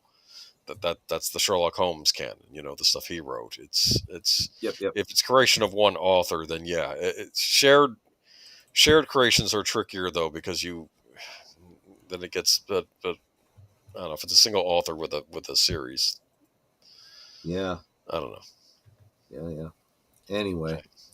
So, yeah, let's wrap this. Have I missed anything? I think this is. Oh, we forgot. Best... I'm sorry. We forgot to talk about The Rock with Sean Connery. How it was actually a, if the Sean Connery Bond had been stuck in Alcatraz for a couple technically of a sequel, so that's really kind of like a lost Bond movie. Wouldn't you agree, Michael, of RetroBlasting? Actually, Boomer... Sorry. Actually, Boomer, you forgot about, Flappy's years as 007. Oh yeah, well there you go. He was up for the role, but he was overlooked. He was a contender, yeah. And then the American spin-off that they were going to do, James Bond. Yeah, the American spin. I'm joking. No, don't even. If there's any truth to that, I was just joking. Please tell me that's not true. I don't want to hear it. Well, the American spinoff would have been the Jinx movie with Halle Berry. Well, the fact is, we've got enough damn spy movies now. We don't. We got what's his name? Keanu Reeves. No, John Wick. We got John Wick. That's not spy. That's assassin. No, it's not. It's an assassin. But come on, James Bond was an assassin. Well, yes, but yes and no. It depends on your point of view, I guess. It's License to Kill. Come on. Yes, okay. He's got a license to kill. He's an assassin. He had this conversation with Scaramanga about how you and I are a lot alike, and he's like, "No, you kill for money. I kill for Queen and Country. That's the difference." True. Okay. But True. Anyway, it's still assassination, whether it's for your country or because you're paid. I would argue. Am I wrong? Okay, here's what I'll say. And Michael had a great stream on like post Cold War style movies, and I would argue that yes, spy movies, but also like assassin movies and maybe movies about master thieves. They kind of all blend in the same kind of universe together, the same genre, but even though they're different roles, I think what Troy is trying to say, Boomer, is that it doesn't matter the reason or the intent you ran over someone with a bus. You both ran over someone with a bus. Like that's. I mean, right? Well, that's why I felt, at least, I mean, I haven't gotten to the book yet, but at least in the movie Scaramanga, I felt was one of the most charming Bond villains, because he's actually not so bad. I mean, he'll still kill indiscriminately, but he seems more civilized than some of the other Bond villains. Like he'll kill you indiscriminately, but he'll do it in a civilized way. No, he'll give you literally what you said, dude. He gave Bond a fighting chance because he wanted to see who could win if the odds are even. So, he actually gave Bond a fighting chance to go at a duel with him, basically. Let's just shoot him. I'll go to my room. I got a gun. It's something we can do together. Oh, yes, I know. Zip, Austin Powers. zip, We talked about zip. Austin Powers last time because I was trying to point out that this is a good Bond parody, unlike Casino Royale. Even though Austin Powers, it parodies Bond, but a lot of other spy genre movies of the era too. Yes, but You know who didn't give Bond a fighting chance? who? The writer of The World Is Not Enough. You know something? No Time to Die as well. No, there's a difference, and I will say something. Okay, at least whatever you want to say about those Pierce Brosnan movies doesn't kill the character. No, you're right. It doesn't destroy the character of Bond. He just goes on for another adventure. No, but we wouldn't remember Indiana Jones as well as we do if we had 4 crystal skulls to slog through.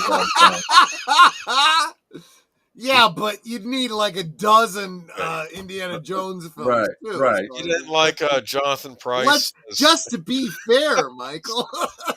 Hey, look, like I said, it's a when you get to Die Another Day and World Is Not Enough, it's what side of the bed you wake up on in the morning as to which one's worse. But generally speaking, the Brosnan films deteriorate rapidly as they go. So like Tomorrow Never Dies has an amazing score, and that score keeps it from being a complete, and Michelle Yeoh. So those two things keep it from being a complete waste of time, right? Yes. Unfortunately, I don't see anything really redeeming about World Is Not Enough. And then Die Another Day, it's like, do you really want to see Madonna fence Pierce Brosnan? And then I don't. Madonna was in a James Bond film? She did the song for the movie too. Right, which, that's, at least it wasn't that Sam Smith song. So, that's good. Garbage did the song for World Is Not. The worst part is I do these streams with you guys. Makes me want to go back and watch these James Bond movies from the beginning and now catch up on all these movies that I haven't seen. And I'll be sitting there watching them going, son of a bitch, why am I watching this damn film? Those bastards made me watch it. Michael, are you a Dirty Harry fan? Yeah. Okay, well, maybe someday, maybe a year from now or something, we could do a thing on Dirty Harry. How's that? I don't know. I'm afraid to find out which one's your favorite. The first one is my favorite. Oh, thank God. Okay. Guess you know what my least favorite is? That's the only Dirty Harry movie. Netter is really harsh on Please don't say The Enforcer. Please don't say The Enforcer. Please don't say The Enforcer. Least favorite? Yeah. No, it's A Sudden Impact. Thank God. Okay. No, The Enforcer is, and none of them are bad. And maybe you'll disagree with me on that. I just feel Sudden Impact doesn't feel like a Dirty Harry movie, but I don't think it's a bad movie in and of itself. Best Dirty Harry movie, Gran Torino. Actually, best Dirty Harry a joke, movie. That's a joke. Yes. Best Dirty Harry movie, Yes. Heartbreak Ridge. He doesn't play police officers in either of those. At least you could have picked The Gauntlet, where he does play a police detective. Even though The Gauntlet was supposed to be a Dirty Harry movie. Oh, that's interesting. And then they decided not to. Like, yeah. Why?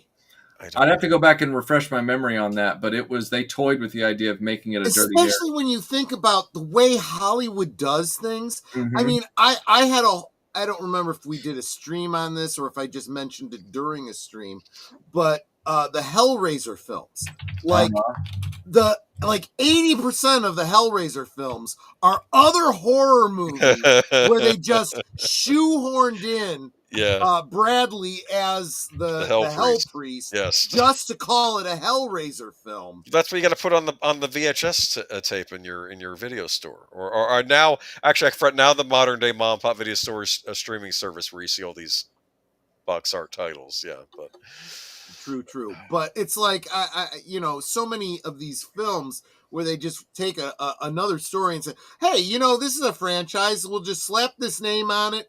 This is a story, and there you go. And, I'm a completist, so I have every damn one of those Hellraiser films, and it's like... And he's made me watch them. No, there's a lot of them you haven't seen, sweetheart. I love you. I will not make you watch Deader, okay? I will not make you watch that. You made me watch some pretty bad ones. Well... No, it was deleted scenes that made you watch Eraserhead. I was not going to make you see that, even though there are things I like about that movie. But anyway, we gotta wrap this up because we've kept Michael an hour and a half longer than we should have, and this man has worked so hard on that Rogue One video. He needs sleep. He needs time off. He needs a break. And yet here he is. I don't know. You're just a glutton for punishment. That's the only thing I can figure. Why you wouldn't bother coming on my channel. Boomer was chomping at the bit to finish this, and I didn't realize it had been almost a year. Yes. Yeah. If I had known it had been almost a year, I would have drugged this out for another 6 months just to watch it.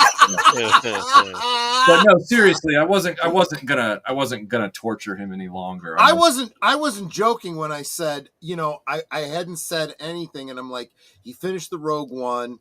This is probably a good time for me to grab him before he gets into another big project. But I seriously do appreciate every single time you come on my channel. It's no problem. I think it's an act of charity on your part. I super appreciate it. I super appreciate it. It's such an act of charity to be able to sit here and hang out and be with friends for 3 hours and talk about movies we all like. And some that and argue about them, and some that only some of us Melinda like. Punishing him, telling him, you got to go on Troy's show now. No, Melinda probably said, just stop. You don't need to be on stream all the time. You don't need to be in front of that camera all the damn time. She didn't actually indicate that because I've taken all these days off really since the thing got finished. I was like, by Friday I'm going to do Troy's stream in the evening, and then maybe over the weekend I'll start building a script for the next video. And she's like, all right, that's fine. She's like, but you really do need to try hard to, and I don't do well.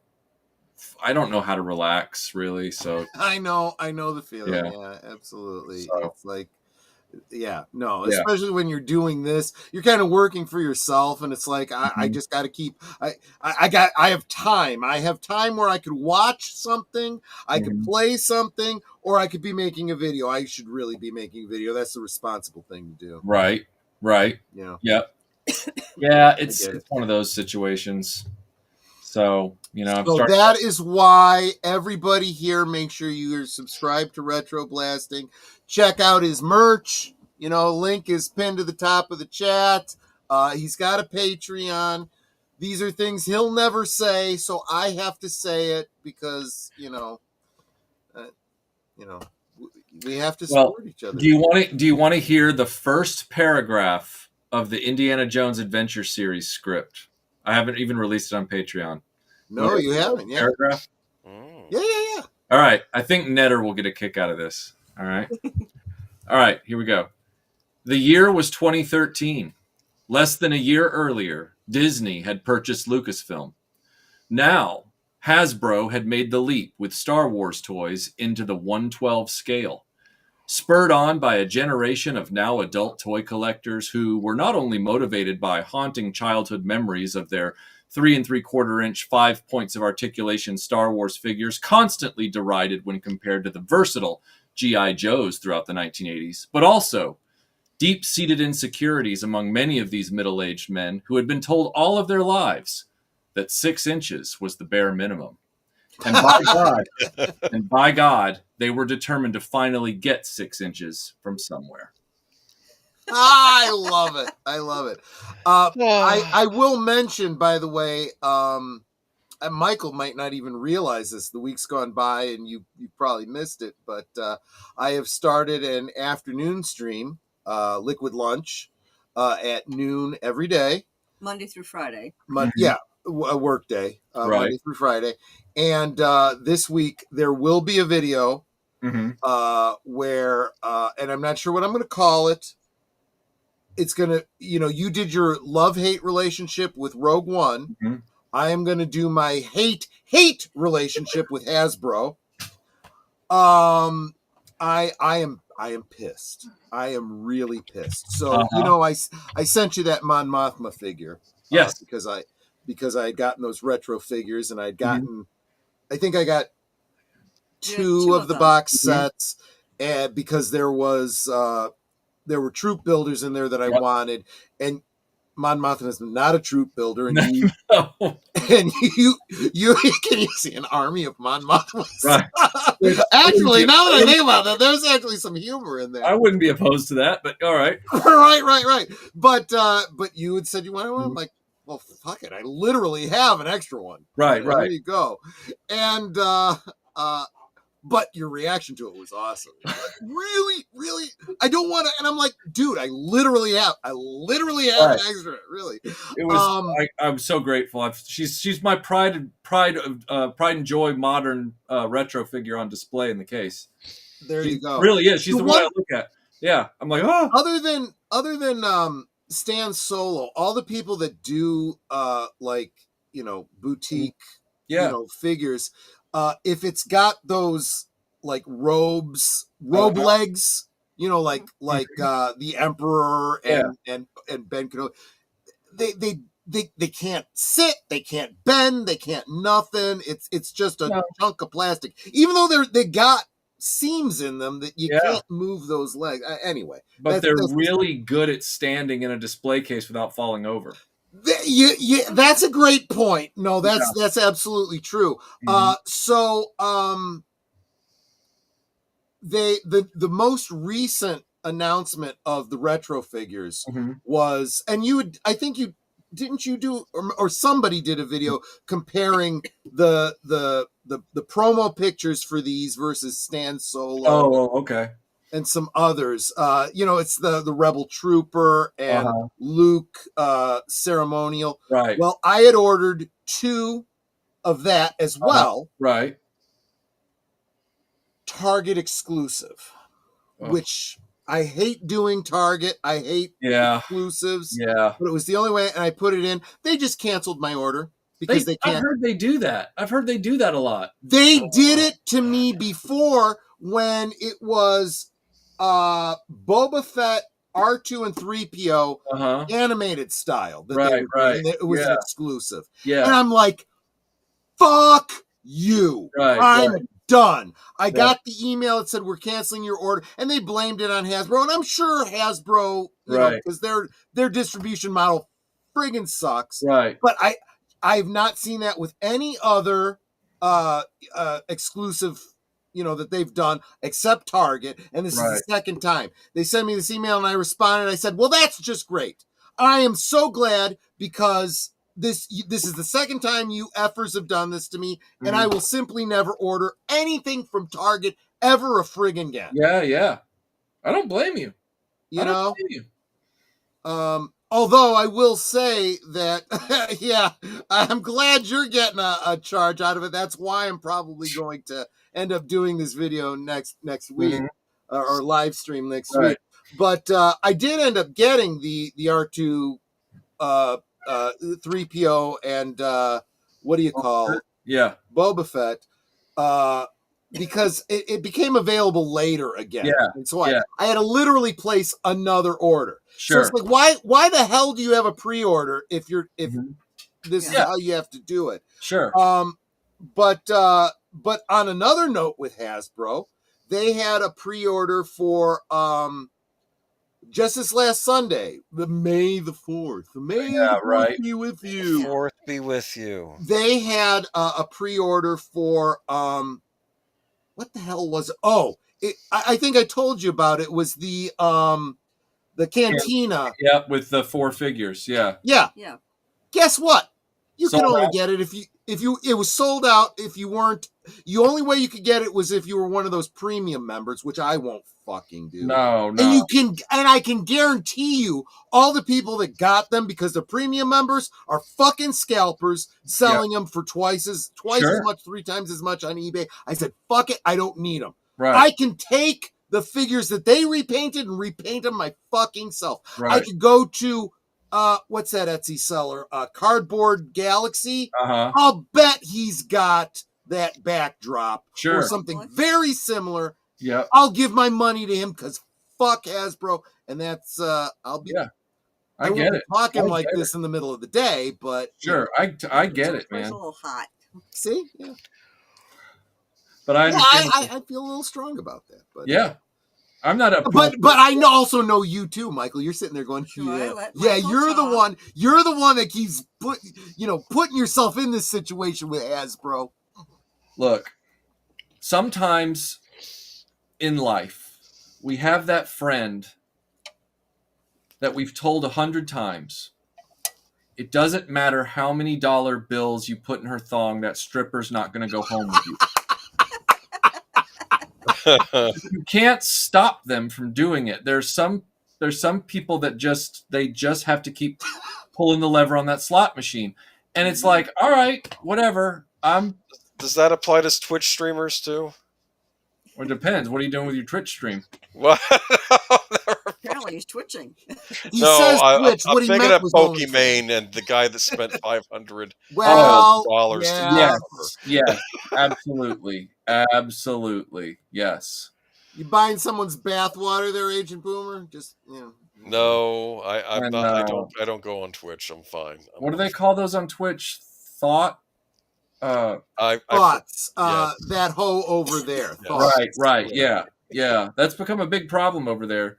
Yeah, Twitch is starting to become the smoking section of online video. I felt those bad of you that are old enough to remember what a smoking section right. Because I heard there were some genuine female streamers in there that were just trying to game, and then guys would go on there. Why aren't you in a hot tub? It's like, no, I'm just playing games on here. I don't do that. Right. Wait a minute. This is classic. Mark Daly, my friend told me he quit strippers because with hookers you get more bang for your buck. Boom! There you go. Zing. Yeah. So look, that my whole point in saying that though was to say that I understand when you're. I truly do understand when you have a group of figures or an environment that you're trying to complete, and they offer up, something, and I recently a friend of mine who's a YouTuber or has a YouTube channel. He alerted me to a seller on Etsy that sold these beautiful cardboard backdrops a la the Cantina Adventure set. Sure. But he had themed them, custom artwork and printed with 3D pieces, not just flats. They had slot, tab, all that kind of stuff. Yeah. For 3 3/4 inch figures for Raiders of the Lost Ark Cairo Streets, Marion Ravenwood's Bar. Oh. And I was like, oh, well, I bought, the 3 sets that were made for 3 3/4 inch style immediately. I bought them like that. Right. Now, he says he's going to, the sale says, and he had a good rep on eBay. He had a lot of Star Wars custom ones and stuff. eBay or Etsy? Etsy, sorry. Okay. But he has a good reputation, good feedback that's recent. Sure. I'm just trying to be patient. But, it's been a few days and they haven't shipped yet, but they still have a shipping window. I'm sure maybe he prints them before. I don't know. But, you start to get a little nervous, like when you see Hasbro stuff is sold out that you wanted. It's like, Am I really going to get these, or is this going to be a big disappointment where I have to claw my money back, from Etsy, I'm more excited to get the thing. I'd rather have the thing, I get it. I get it. And honestly, this is why I order figures from Tungori. Do you know what Tungori is? Okay, I've heard about it, but I don't know much. Tungori, see, it's a bit of a mystery. Mm-hmm. Nobody in the toy community really knows. Here's the assumption. Bosk's Bounty has Tim over at Boss Bounty has speculated, and I think most people agree. They think that he is somehow associated with the factory, whether it's in Taiwan or wherever it is these figures are coming out of, and it's like he's getting, I don't know, factory rejects or something. Which, although I've gotten a bunch of figures from them, there's never been anything wrong with these figures that I've seen. Yeah. But they're just loose. They're not on card. They usually have their accessories, but not always. Right. For example, he put up a bunch of the Ula figures, and she was naked. Oh, she wow. didn't have the Right, strapping right. and stuff like that. I mean, and people would buy them. And what people are doing, especially, is looking for, and he's got them, the HasLab figures. Yeah. Figures that came packed with the HasLab, and you Right. couldn't get them because you had to spend $500 or whatever on the big ship you didn't want. Right. But he's got them loose, and it's like, oh, that's a great way to get them. Yeah. And so that's why I'm like, I don't know, is this considered bootleg? Don't give an F. Right. I'd rather give my money to this guy and spend $13 on shipping. Yeah. Per figure, than give it to Hasbro at this point. Absolutely. Fine shipping, by the way. Yeah, that's true. That's the other thing. If you buy a bunch of figures to get, and this is why I end up getting all these R2 units. Sure. It's like, well, if I'm going to get this damn figure, let me get that R2 figure, and I don't know, maybe I can use another Stormtrooper or something. Right. Yeah, because you're already paying for shipping. I do that a lot. Yeah. And then Netter goes, you got something else from Tungori. Here you go. Right. Right. Anyway, that's really interesting. I'll have to go over there and look. Yeah, Tungori, TUNGHORI.com. The site came down for like 6 months, and everyone was like, what happened to him? Oh, this is too bad. And then suddenly he was just back. Oh, he was on vacation. Well, maybe. Well, somebody told me that they had like hurricanes or something there. And Yeah. And I'm like, I wonder, and tried reaching out to him on eBay, didn't get a response, and then suddenly his site was back up. So, okay. Not bad. So there you go. Not bad. Anyway, let's wrap this up because I'm sorry, I really have monopolized your time way too much. But please tell everybody, because everyone at this point now has subscribed to you. Mm-hmm. They have gone to your merch store and ordered a T-shirt. Oh my God. And tell them what you've got coming up. I know what you've got coming up, but you tell them what you got coming up. Next up is my big long-awaited Indiana Jones Hasbro Adventure Series sort of postmortem. Gonna go through that whole line. Then after that, I am doing an entire sort of deep dive into Japanese Spider-Man, the TV show from the 70s. That's right. Looking forward to that. So those are kind of like going in tandem, and those are my two big projects. I am not going to get you a custom figure of that, but I will point you towards where you can get a custom Mego head if you want it. Okay, great. And then after that, there might be within the production of those two things, if those cardboard sets show up, then I'll be doing like a sort of like a new fan toys roundup video of some of the fan toys. I like those. I really like those videos. Yeah. So that one's, I've got some new stuff from Next 17, and I've got, hopefully those show up, and I've got some other stuff to show, but I want to wait for those cardboard pieces to show up so I can do kind of a big thing. And then I've got, I've got a few little things that I might be doing, but really the two big ones that I'm working on right now are getting Indiana Jones Adventure Series done and Japanese Spider-Man, because then after that, I have to jump right into Superman Returns. That happened. Oh, okay. That's fair. That's fair. Superstar. Don't worry, I'll make it worth watching. Hey, Super Voyeur, Michael, can I just tell you that when I saw Superman Returns, well, I watched that, and I'll put it mildly, was disappointed, but I said, wow, that Spider-Man 3 trailer looks great. I can't wait. Well, yeah, I was not happy with Superman Returns, but then Man of Steel came out, and it made Superman Returns look better by comparison. I'm not saying much, but Boomer, you wanna real quick tell them about Geeky Geezers on Sunday? Sunday we're going to be talking about different subjects. I, of course, am talking about movie news, such as a possible Warner Discovery split. I don't know if that's just a rumor right now, but Zaslav also equating HBO Max to must-see TV back in the 90s, if anybody remembers that. Troy seems to be I think Troy is shocked by some of this Nintendo news coming. Oh, I'm gonna friggin' go off on Nintendo. And Farmy wants to express to him that I feel like I've been here before many times with Nintendo. You have always been the Nintendo stan, so it surprises It's not me. that I'm a stan. See, this is where you go wrong on me. There are Nintendo stans out there. I accept Nintendo for what they are and their flaws, and Evil corporation is what they are. They're all evil. I'm sorry. All three yes. console manufacturers are evil in their own way. I'm sorry. Yes. They wouldn't be there. I guess if you count Steam as a fourth console manufacturer, maybe they're not as bad. Okay, but yeah, just no. The big three are all bad. Yes. Fair enough. So we'll talk about it Sunday. That's Geeky Geezers on Sunday and Monday. Members, please, if you can make it, and I know not everyone can. But Monday night, members night at the movie this Monday. Special guest, this guy right here.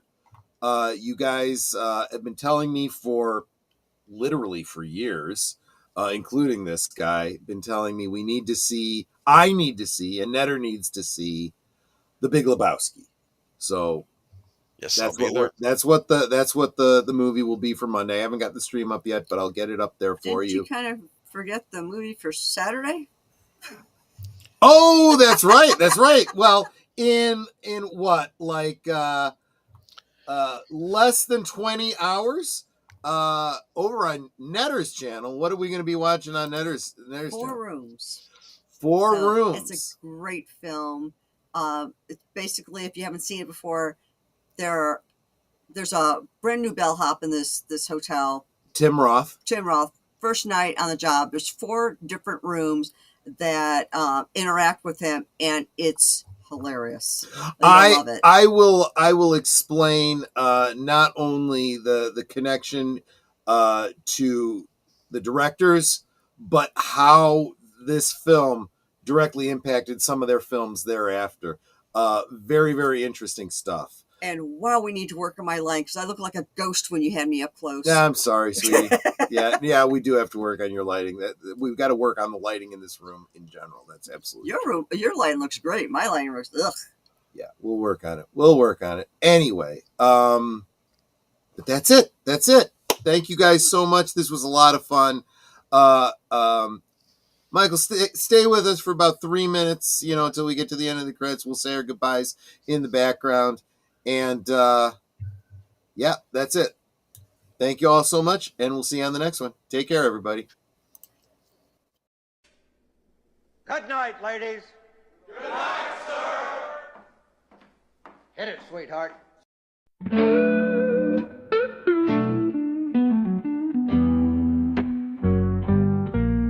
The neon lights are fading. Closing time is near. Whispers in the corners, secrets shared sincere. The bartender's polishing the final glass. Time slips away like moving through the grass. Last call for alcohol, make your dreams come true. One more round, friends, from me and you. Let's toast to the night, to the stories we've spun. Here's to the laughter and to what's begun. The shadows are dancing as we linger still. Every clink of a glass, a memory to distill. Beneath this smoky haze, our feelings they unfurl. A tapestry of whispers in this corner of the world.